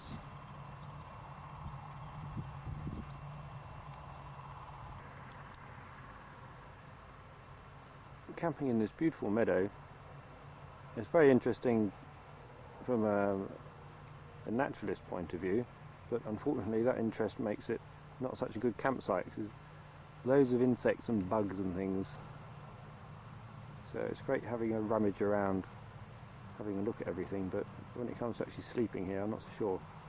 But it's only for one night, so it shouldn't be too bad. We're actually cooking over on the road because you don't get, for some reason you don't get mosquitoes on the road. So we're going to cook over there and eat over there and write the diaries over there, and then nip over to the tents just for some sleep.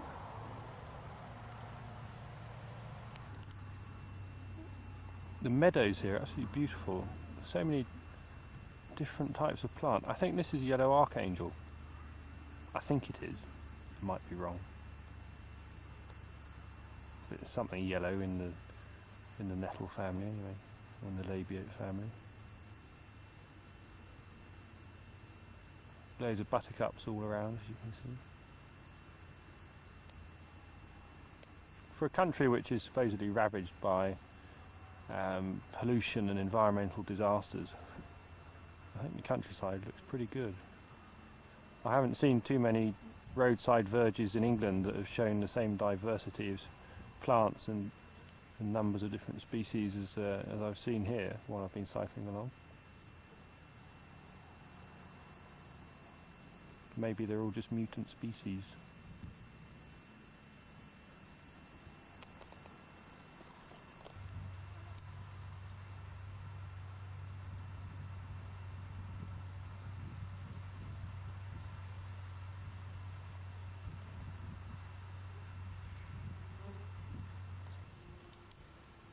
These are the white butterflies, which there have been thousands of over the last few days. Just incredible numbers, swarms of them. I've seen them all drinking by the pools in the roadside. Absolutely loads of them. They're attracted, I think, specifically to yellow flowers. There's along the roadside loads of some crucifer species. Very strong smelling, like similar to rape.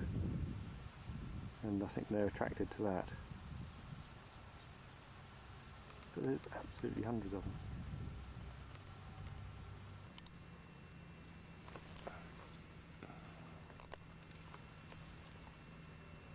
Well, earlier on, I mistakenly identified this as yellow archangel. It's a bit of an embarrassing mistake, and I'm fully prepared to admit that I'm wrong. But I've had a flash of intelligence, and it is, of course, yellow rattle, not yellow archangel. Yellow archangel is a woodland plant, and anybody who tried to convince me that I am sitting in the middle of a wood, I would have no hesitation in referring them to the nearest loony bin.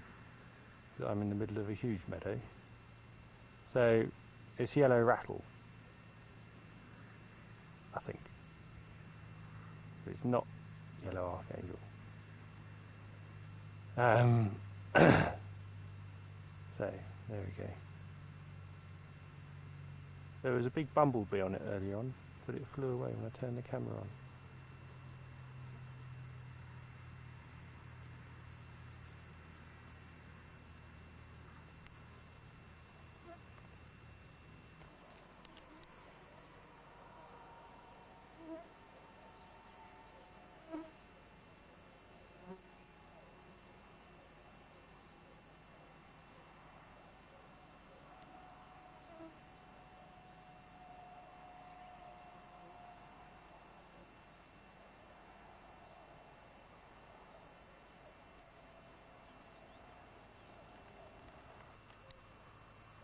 This is Yuri trying to write his diary whilst avoiding being attacked by all the insects on Friday the 25th.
Saturday the 26th of June, just gone 10 o'clock in the morning. Here they come down the hill. Some very steep hills today.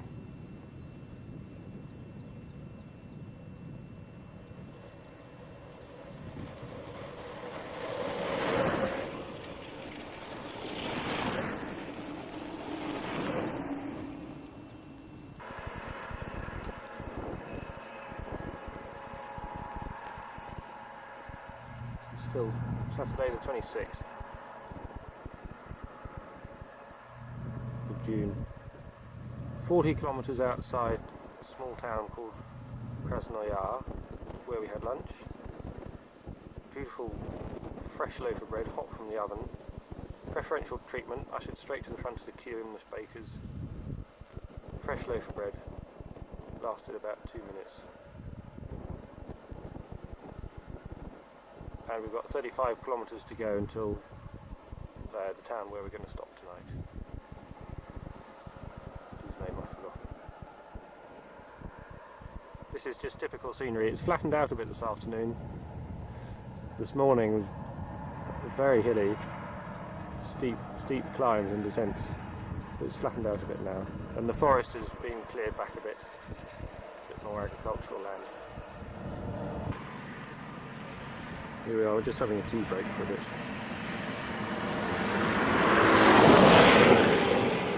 The bus shelter.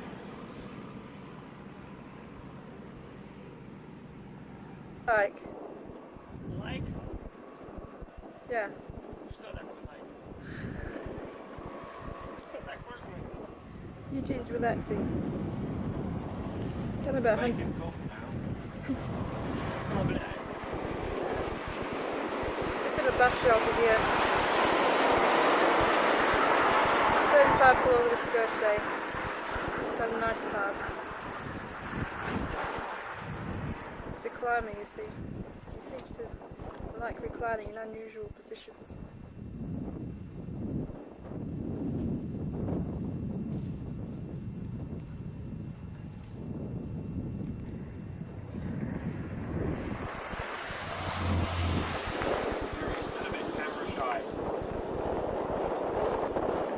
Looks very relaxed there. The seat made especially for cyclists. There's a space for your backside bone to go.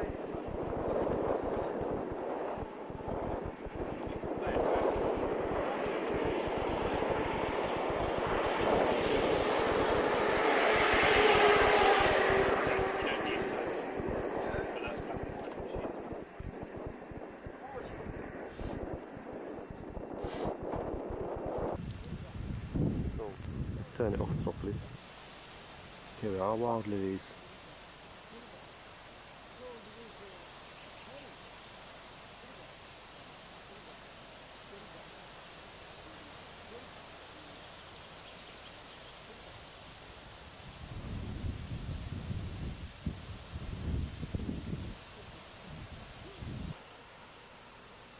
Here's another lily, same species, with a big spider in the middle of it. And a butterfly trapped in the middle as well. And I've got something crawling up the inside of my t-shirt.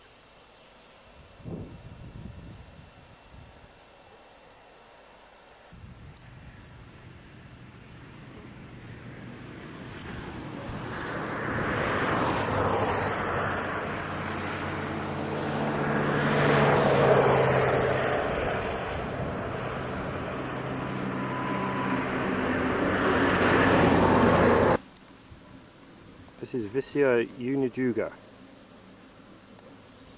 which apparently is very common in the Novosibirsk region, and the laboratories where Yuri works,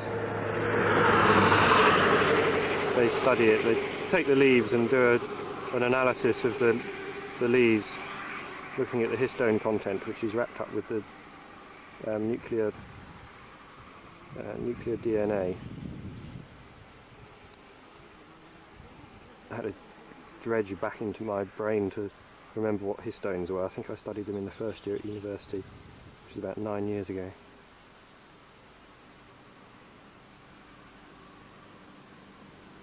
Well, just to remember the name. I can't remember what they do, so I can't explain, I'm afraid. This is Sunday the 27th of June. Just not very far outside the town of Bogotol.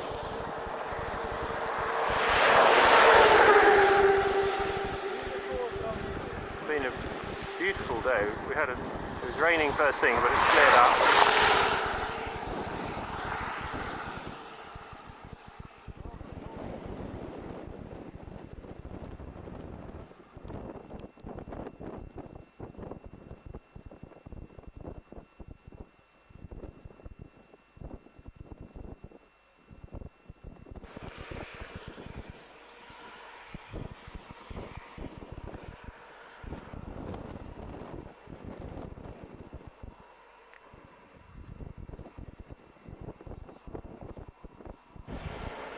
Sunday the 27th. Just reached the turn off of Bogotá here. And Yuri's free wheel is broken, so we've got to stop to fix that.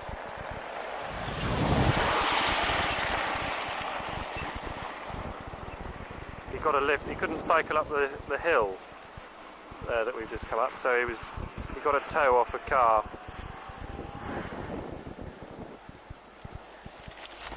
Oh dear, there go the bikes. Very windy today.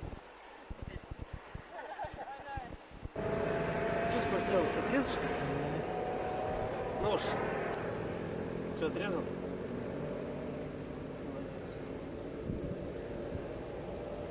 Do you know what you're doing, Yuri? What? What you say? Do you know what you're doing?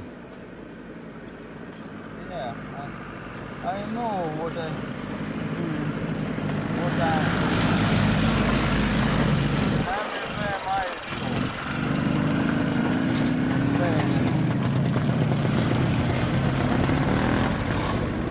Ну что за постовой там стоит? делать нечего. Приходится.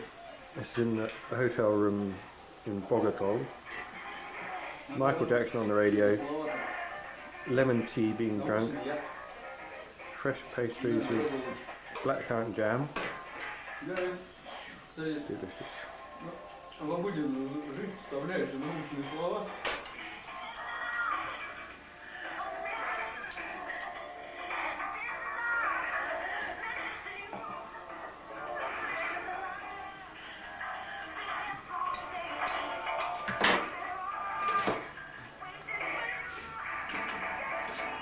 Eugene needs about a kilogram of sugar every day, I think, to keep himself going. There it is.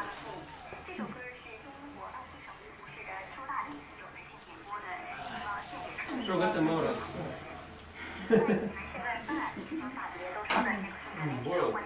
Wow. Ну, Hang out shower here before dinner. I think we're just about filled up enough, so we probably only need to sit. It's okay. We just had buns and curd. Yeah, buns and jam. curds. Have you filmed the curds? The curds are very exciting. No. There they are, look at that. It's like sort of cottage cheese. It's just curds and whey. It's quite good. And getting into this hotel was a bit of an interesting experience. Excuse me. We were told one price, and then they realised that we were Western foreigners, so that was then doubled. So first of all, we understood it was going to be 3,000, and that includes 1,000 for the room for the bikes, because we wanted to have the bikes in our own room. So after sort of arguing that one for a while, we still had to pay the extra 1,000 or whatever it was for the bikes. So we're paying twice as much as Yuri. But our room is twice the size, and it's actually clean. Their room is an absolute shithole. Там это, где мы сидели, Nothing's clean. записывали, The там bath is just, диванчик нет. it's just terrible. It's На just, стенке висит ценник. Led Zeppelin in Siberia. yeah, it's well suited Excellent. to us now. 500 это моя 1000. Oh yeah, we got Radio Australia yesterday. In the Vietnam program. Зашел туда. We did hear what's very strange. So anyway, we ended up losing out. We paid 4,200. No, 4,400. They kept increasing it. We argued 4,400 rubles for the night. So we decided not to eat in the restaurant and just the cooking here as usual. We've got some curds and jam and soup just for a change. Tea, vitamin pills keep us going with iron. Excuse me. Yeah, that's about it really. A good day. Bombing along. Bombing along, average of nearly 24 kilometres per hour with a massive tailwind. It was a lot of fun. About 14.5 miles an hour. Oh, it's Which great. is very good on the bike we've got. I just want to show you my sock because it's got a huge hole in it. Hang on. Not next to the bread. There we are. Большой size. I need to darn my socks, but I haven't got any needles. Oh, So- my front tyres split a bit too, actually. Never mind. Oh, Yuri's got a sore knee as well. That's why he's got his legs up. That's his excuse anyway. He's lazy. Yeah. Кошмар. So, Yeah, just because he's been doing big hills with big gears, which is very stressful on the knees. Right, I'm going to drink my tea now. Slurp it. Have a slurp. Have a what? Slurp. I'm going to listen to Led Zeppelin. A bit of sanity in the middle of this country. Little oasis. Oh no. No, we're not getting any more Led Zeppelin. The ladies turned it off. Never mind. We're going. Right.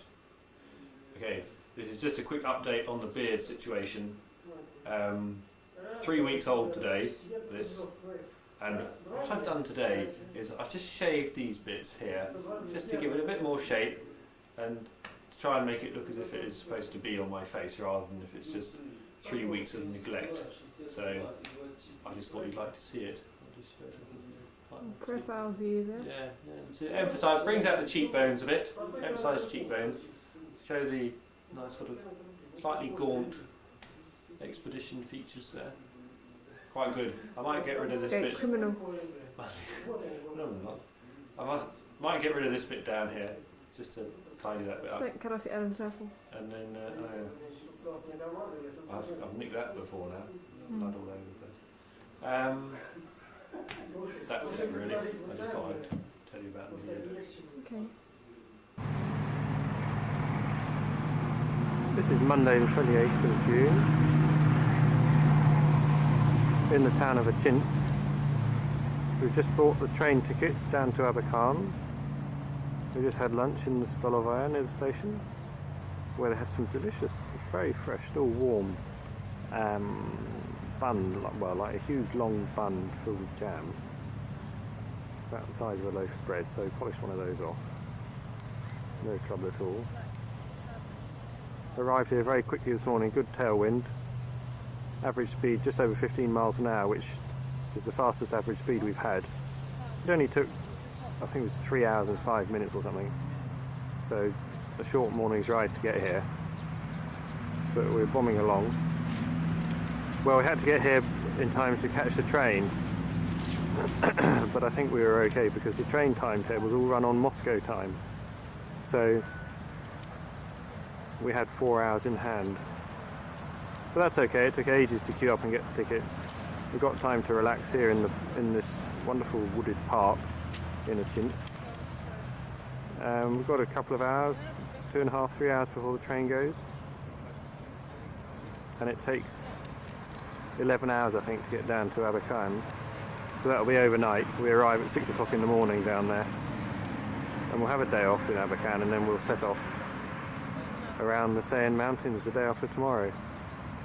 It's a 1,200 kilometre loop we're going to do around the mountains, which is a bit of an excursion, sightseeing really. And then we get the train back up to Achinsk, back to here, and pick up the main route. So even though we're using the trains, it's actually off the route from St. Petersburg to Vladivostok, so we're not cheating at all. So we would just come back here and set off from the railway station again, so join up with where we left off in about a couple of weeks' time, I think. So Kate and Yuri are just sorting it all out on the maps over there.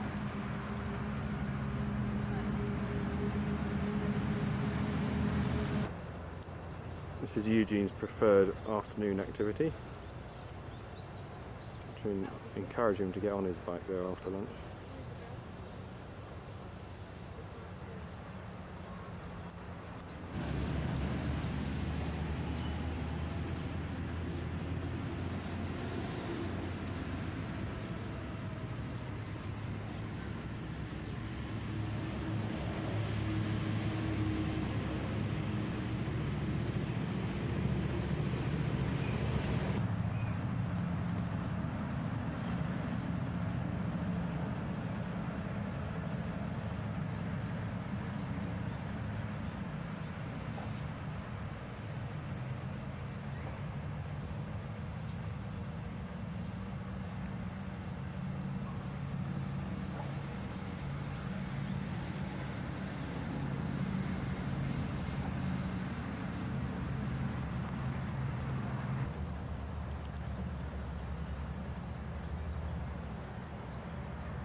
Chint. About an hour ago.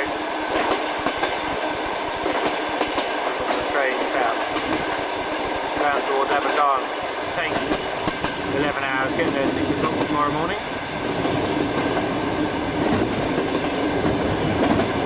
I'll film this out the window.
Tuesday the 29th of June.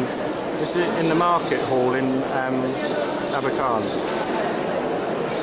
haven't had flowers on sale before.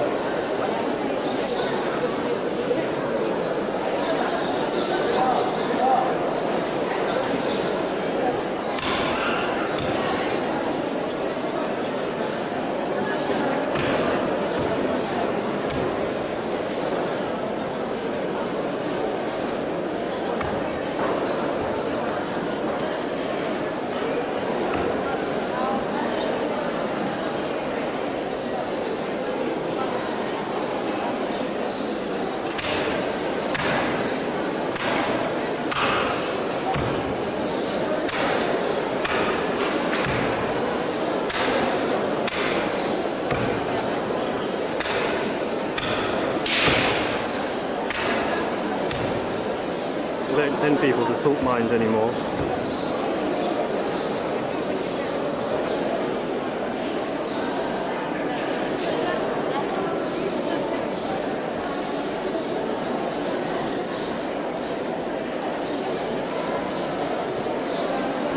Взять что ли? Давайте. По 100 грамм. Капуста 100 грамм.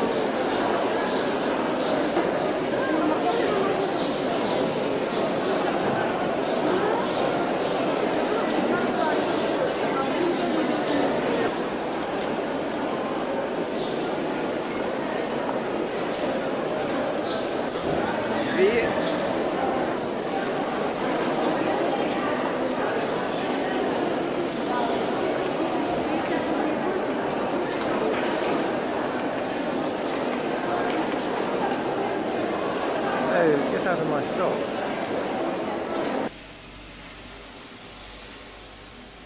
What are you looking at? Getting him to mark on the map where exactly his village is, and he's just marked on where the Hakka's old fort is.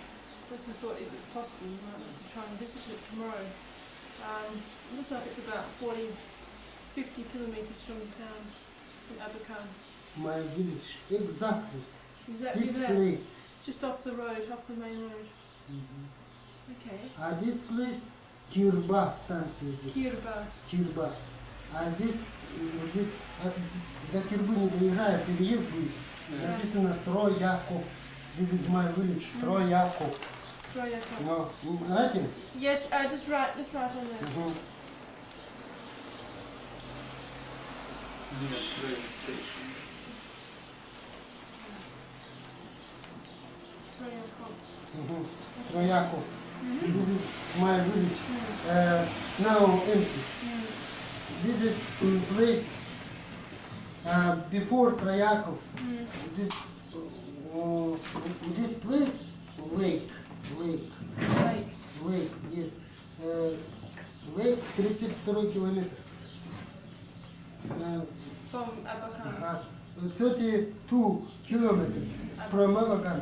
You can see right side very big dick, dog, Oh, a hole. dick, yes. A digging. Is it man-made? Is it a mine? Hill, dick hill. Okay. Archaeology dick. Digging. Yeah. Oh, right. Archaeology dick hill, and this side. No, this lake, this lake, archaeology place, On the other side of the lake lake. nearly before lake. Middle age times. This times Hakkas nationality very big, high, strong. Around all nationality, fried this nation, my tribe, very strong. So this is the center of the tribe, yes, and then yes, this is the center of the area. And then This is capital city before. From space, take pictures from for camera. This place very big city, very big. And now this is channel, lot of channel for water, for some grow grass and canal. yes, vegetables. This is channel. Dig. Приедет он профессор. Мен төрен черім мен тадырзым. Адым менің Сергей. Төрен менің черім. Мынды bu şir tıray alı. Men mındı tıray. Anda birden emes yoğum. Hajın tıpırında menin alım bolğan uluq. Bu şiirim, tadır şiirim, menin tadır şiirim. Bu tören şiirim basqı pistin sökter şuhtarına. Am bu kiziler şoğul mındı. Bu şirde menin şirlerim, mındı menin sökterim şuhtarına. Menin ağalarım, tuğanlarım, pray mındı şuhtar şağa. Bu tağlar kırıyımda pistin şoğunu biz tozılça. Mında basqa şoğun, tuva şoğunu, bastılçalar. Bu şirde, hajın tıpırında şuhtarına tadırlar, amşızı, anda şuhtar şağa, Kazaklar. Mında bu sarında Kazaklarla şuhtar şağa, tadırlarını öldürüp, bir de tadırlar halbarna mında.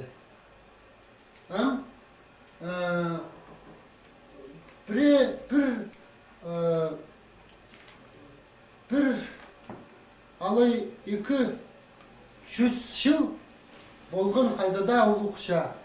Олшады, біздің шонымыз қырылған.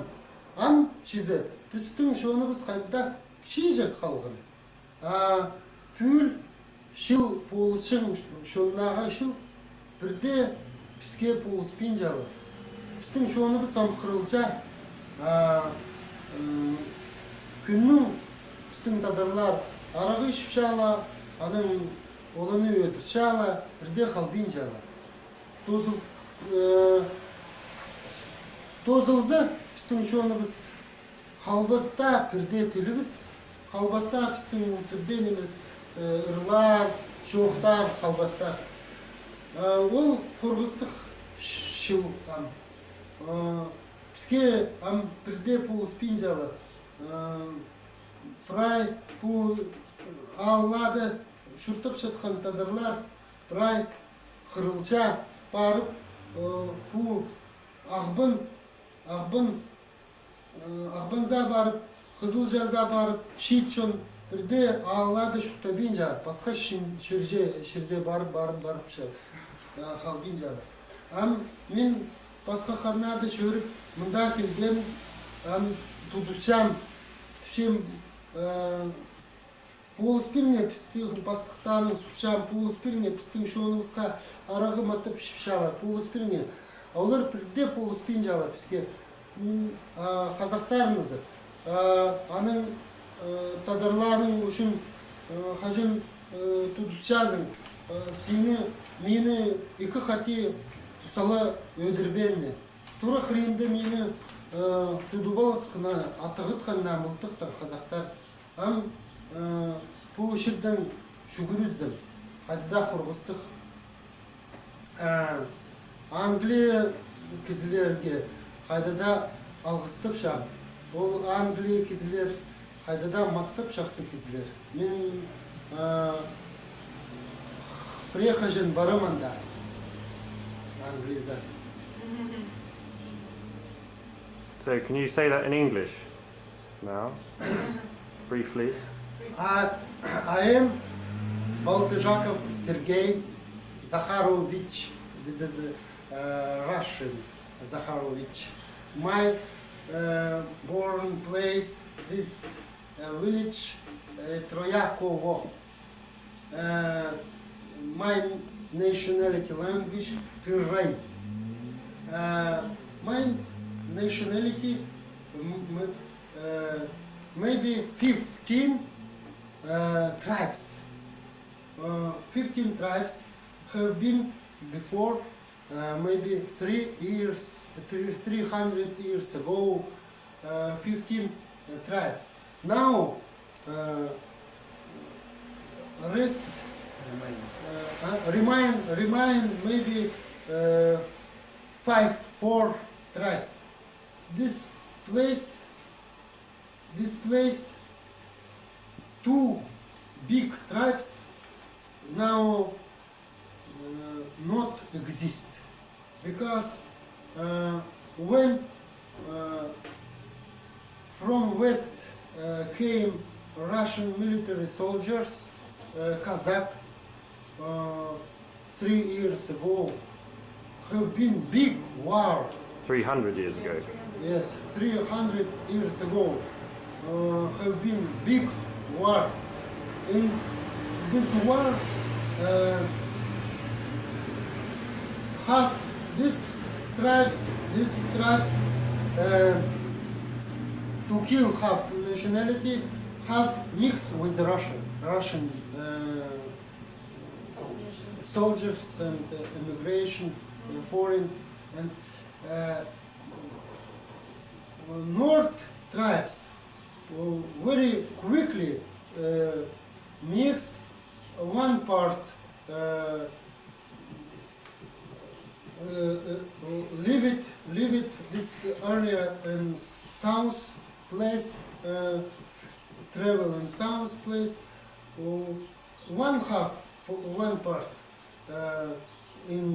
to die in war.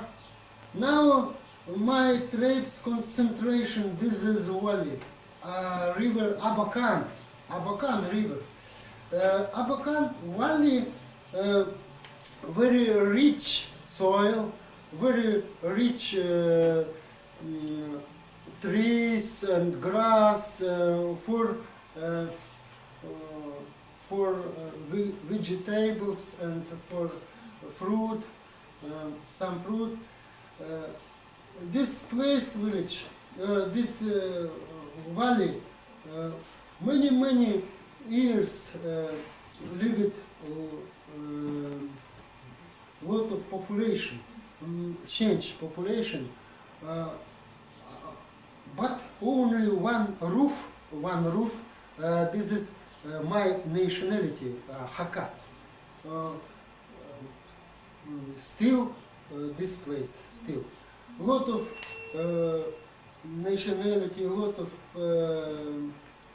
population change this place after attack this place, after come back or going far. But now my nationality every years small and small. My new generation lost culture, lost language, mix with Russia, take Russian culture, take Russian language, and forget nationality, language, and this is a very problem for my nationality.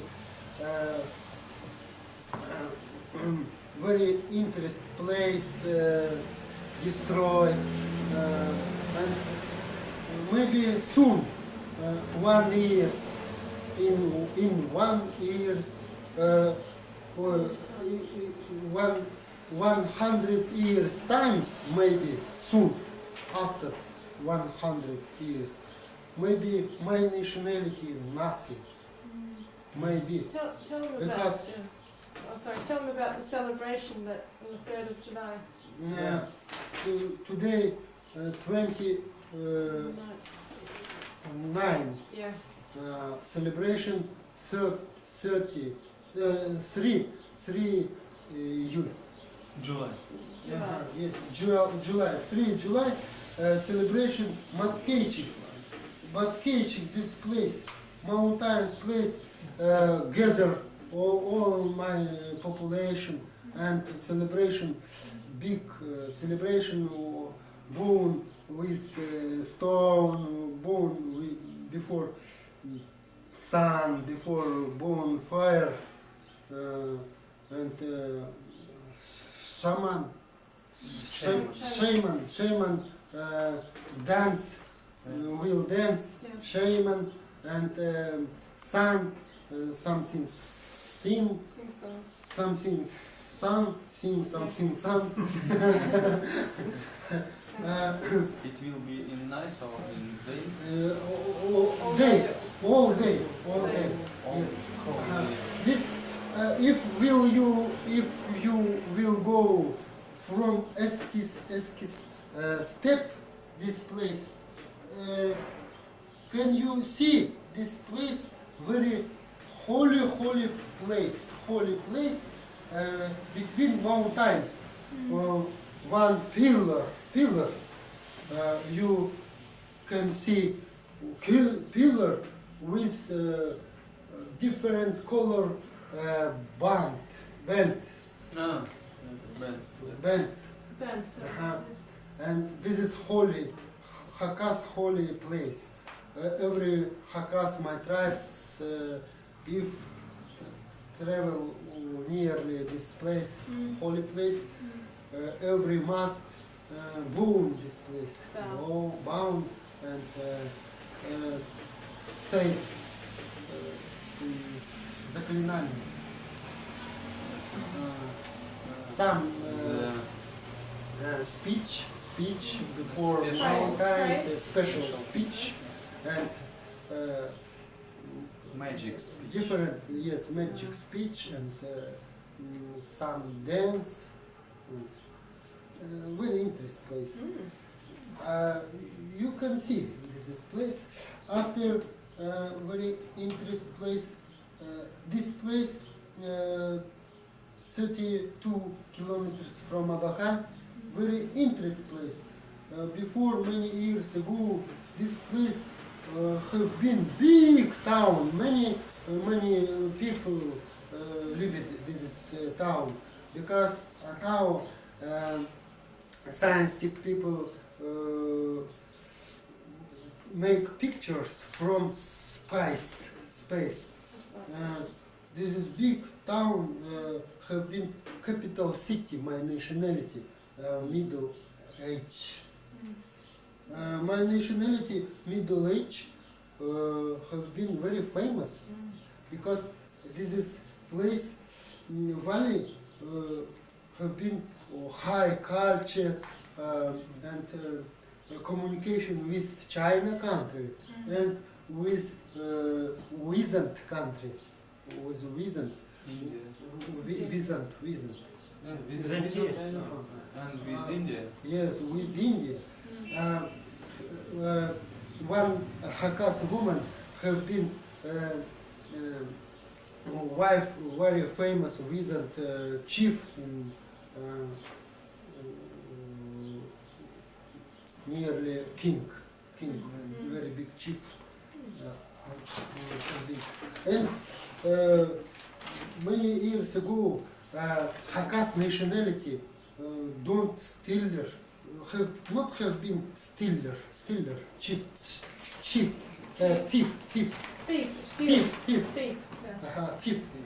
Thief people not have been before Russia, before came Russian nationality, not stealer, not liar, because very dangerous law have been. If for example, if somebody hacks, if don't obey послушание, obey the chief, military chief or citizen chief, don't obey, don't hear, don't listen, don't make order to order this man. This man torture or after kill and head, cut of head, yes, cut head, and this head take this head from ears hole, take веревка, rope, and put and breast nearly relative. If, for example, if my son stole something, my son kill head, cut head. This is head take me, put my breast, yes, and roll. This is head I must bear all my life for die. If I take out, kill me, and my heart take nearly relative. Understand? Yes. This is very horror. That is horrible. Yes, horror law. This is before. I think we'll stop there, don't you? It's a bit gory. This is middle age. If somebody stole, if somebody don't obey, don't. If somebody afraid in battle, afraid and run away, this is kill. Three reasons. 3 reasons kill and head nearly put. This is very dangerous law. It's horrible. Yes. Terrible.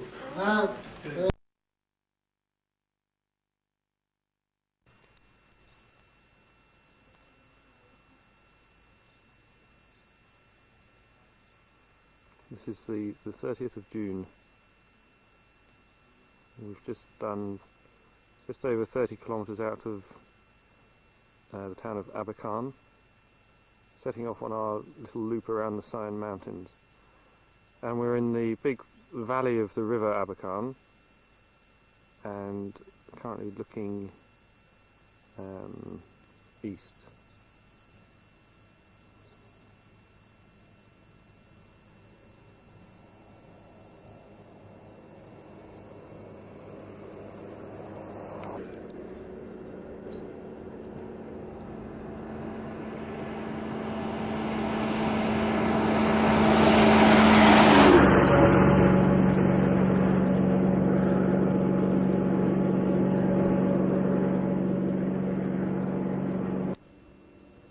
Yeah. I can't see the red light.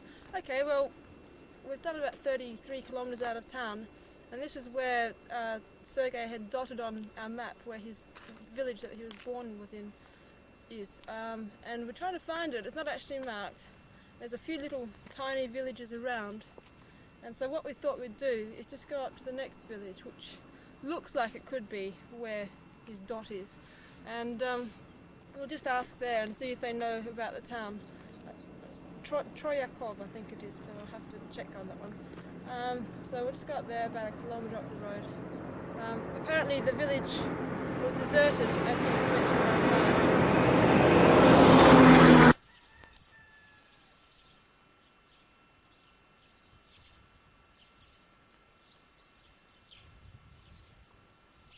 This is in Sergei's old village now. which is just a collection of a few ruined houses like this and a few ones where a couple of people are living. It's a very small place.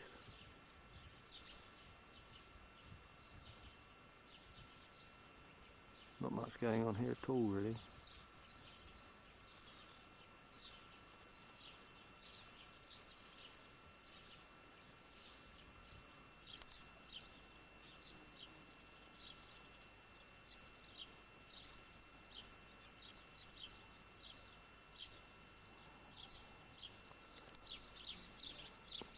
This house is actually inhabited.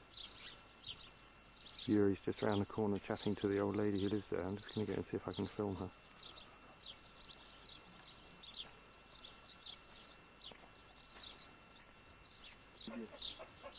Нет, меня одна тоща была, просто потом родила. Вы одна теперь живете, да? Одна живете? Я одна живу.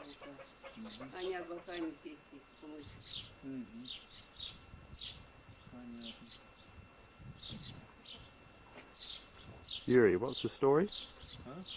What is the story? I speak about, ask about her Это life, женщины, что ли, или мужчины? about the Женщина.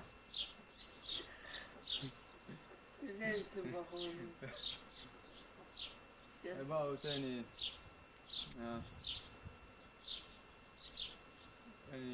interesting events. Сейчас не поймут все. Дрюха этой вот девка или женщина не поймут. He don't want us with us because Обохами приехал? because he have a bad memory Смотрит он так. and Снимает на кинокамеру. На кинокамеру снимает. Кино. and ask that nothing interesting На телевидении. events in her life. Нет телевизора? No. Нет. Не травнику пить. Ну ничего, нашел родственников этого, Сережа? This is the hen coop. Болтыжаков? Болтыжаков. Сергей? Да нет. Болтыжаков не знаете? Знаю, они здесь жили. Здесь жили, знаете? Ну, Мы с ним на Абакане встречались, и он сказал, вот поезжайте там. Посмотрите мою деревню. Посмотрите деревню, вот там все, расскажут вам интересно. Он сказал, что маленький. здесь жили. Дома нет? Дома нет их? Да, А родители где? там же все. В Абакане? Все там. Сергей какой-то... Мы на велосипедах приехали. На велосипедах едем. That's actually Велосипед. Sergei's old house, apparently, that pile of old planks and things over there by the telegraph pole. Ask if I can take the photo. Хорошо. Рюкзаки.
It is. Today is start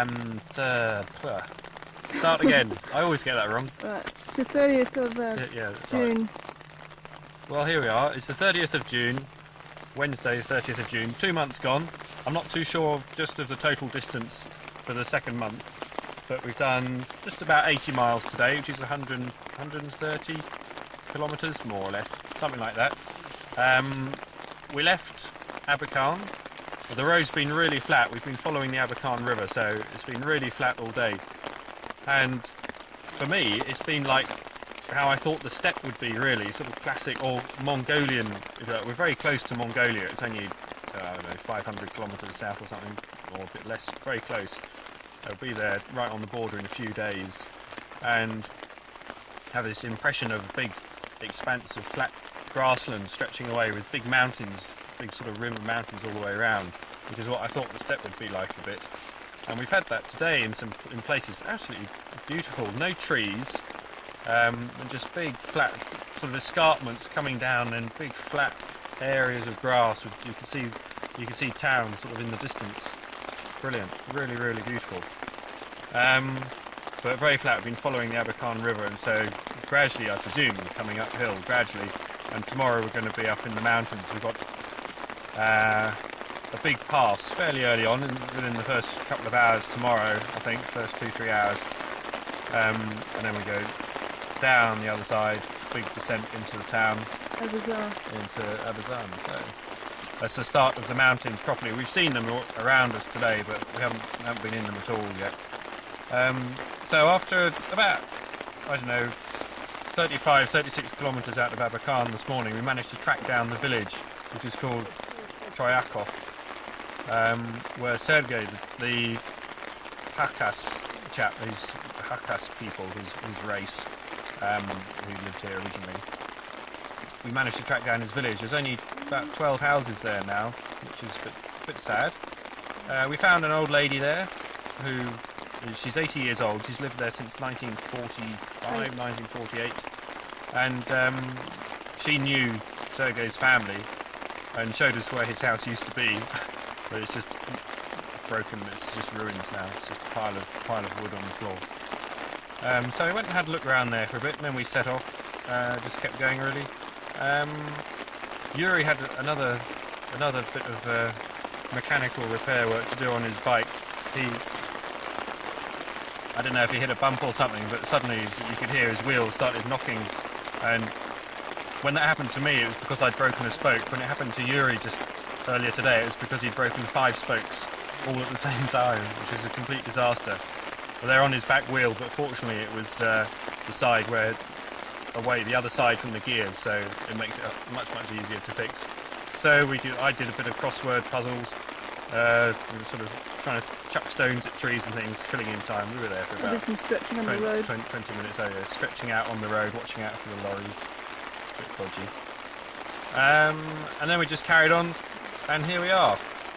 I can't remember the town. There's a single track railway which goes down to Abazan, about 10 yards that way.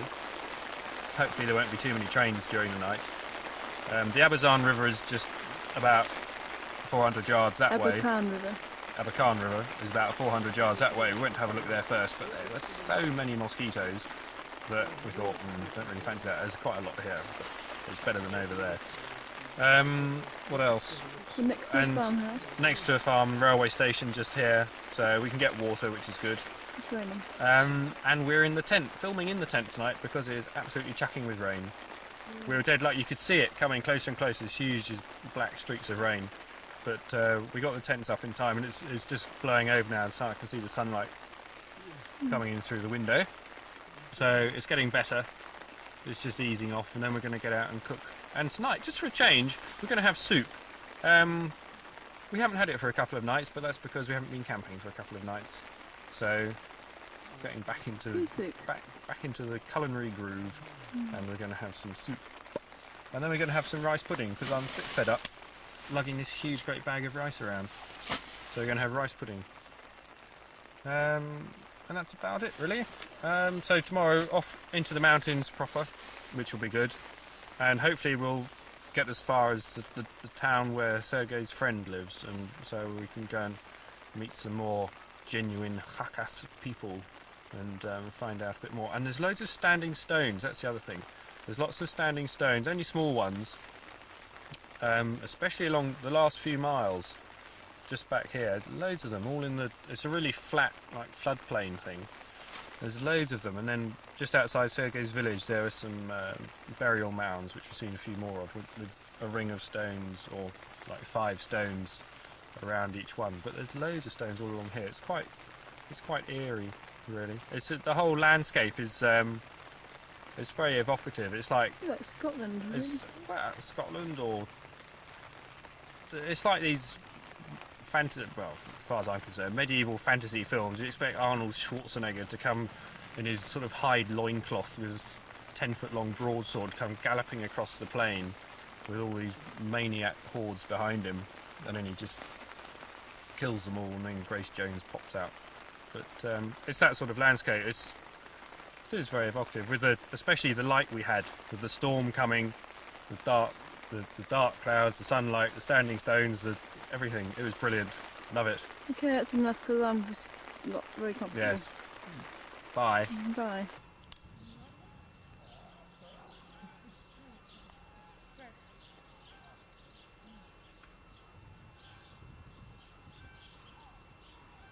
That is the last remaining part of the most perfect rainbow I've seen. It's superb. Absolutely complete and double. It's absolutely beautiful. It's just moving away. The rainstorm we had here about half an hour ago is moving off away from us now over that hill there. And that rainbow has just been around for ages and ages. It's brilliant.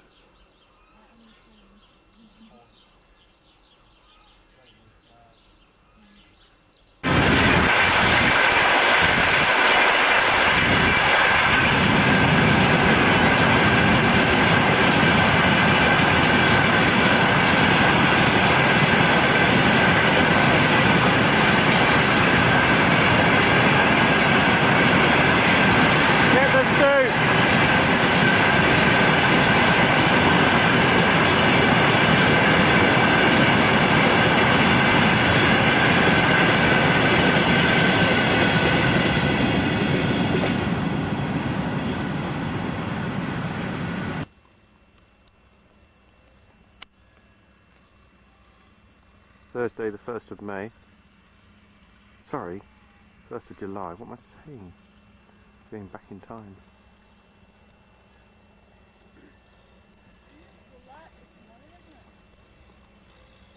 And it's about 9:30 in the morning, I think. 9:45, something like that.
The second. Very good.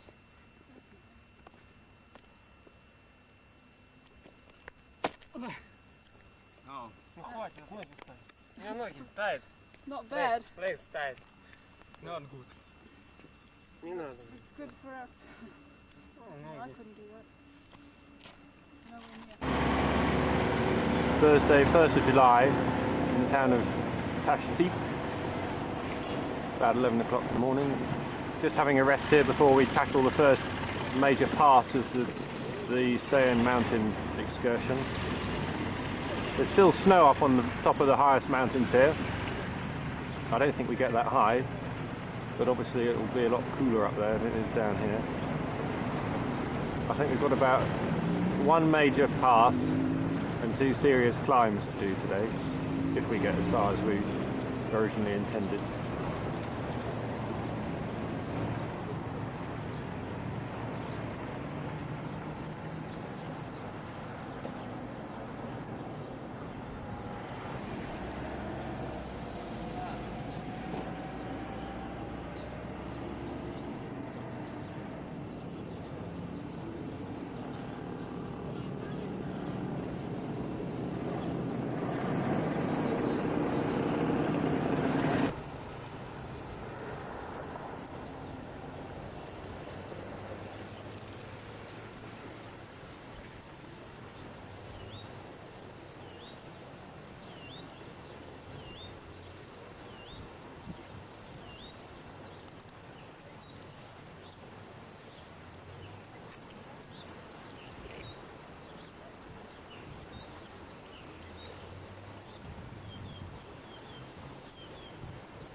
Fearless. Right. Fearless. Fearless. Fearless. F-E-A-R. Да. Фи. Fear. Fear. Fear. Hang on. Fear. I'll just. Fear. Не по центру, а вот так, с краю. Чего, попозже набрать? This is the top of the hill. We've just come out of the town of Abazar, where we had lunch. Took ages to find the Stolovai, but we stopped off in the miners' cafe, miners' dining room, which was very good. There's an iron ore mine. And then we've just climbed 10 kilometres took about, well, the last 5 kilometres took about 35-40 minutes. Fairly steep in places. Went on a bit, very hot, sweating profusely, but absolutely worth it.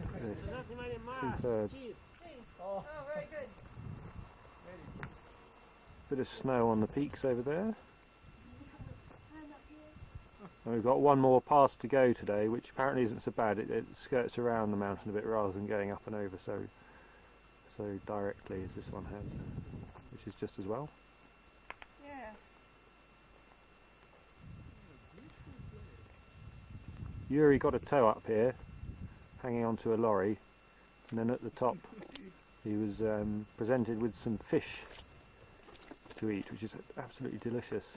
It's not what you expect. Haria. Harias, the name of the fish in Russian. Beautiful, caught in the mountain streams apparently, but not really what you expect up the top of a mountain in the middle of Siberia. As soon as I got off the bike. Yeah. This is from the same place, but slightly to the right.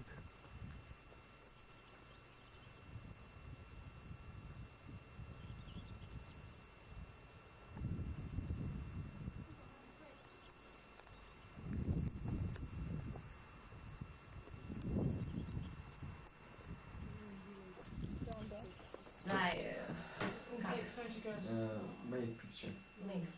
Take photographs. So it's Friday the 2nd of July.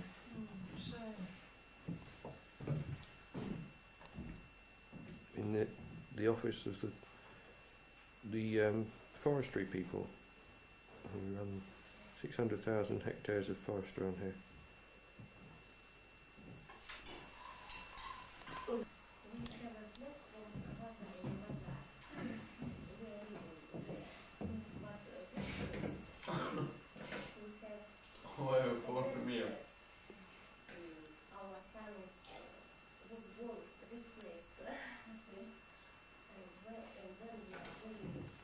Or in Abazar.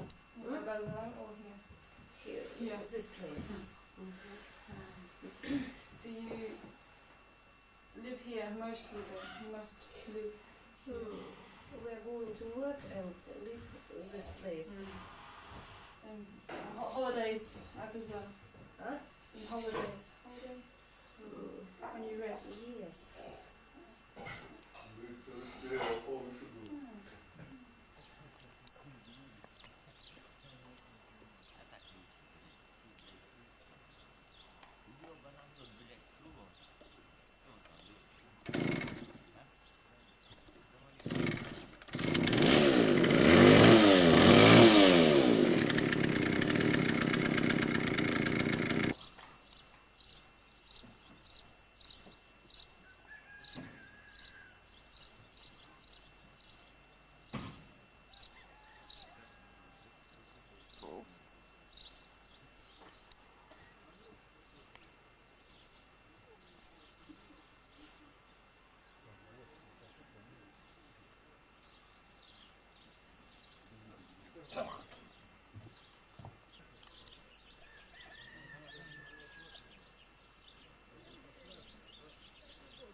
Не попасть в ваше кино.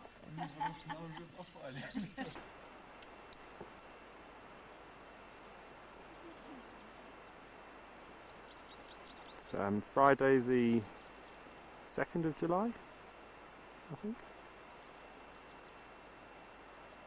Got about 10 kilometres to go to the top of a 2,206 metre pass. We've been climbing steadily since lunch. It's 50 kilometres from where we had lunch to the top, and it's been up all the way. And this is a sort of a bit of a rest, nearly at the top, and it's flattened out. So I reckon it will be like this for a while now, and then the last couple of kilometres will be up steeply again.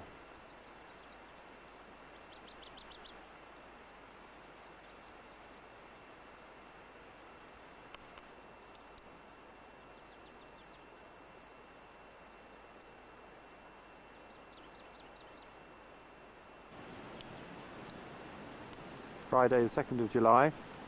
This is where we've stopped for the night. Not quite at the top of the pass. 4 kilometres, excuse me, 4 kilometres from the summit. But there's some workers' huts here, and so we're in there. It's warm, it's dry, we've got the fire going.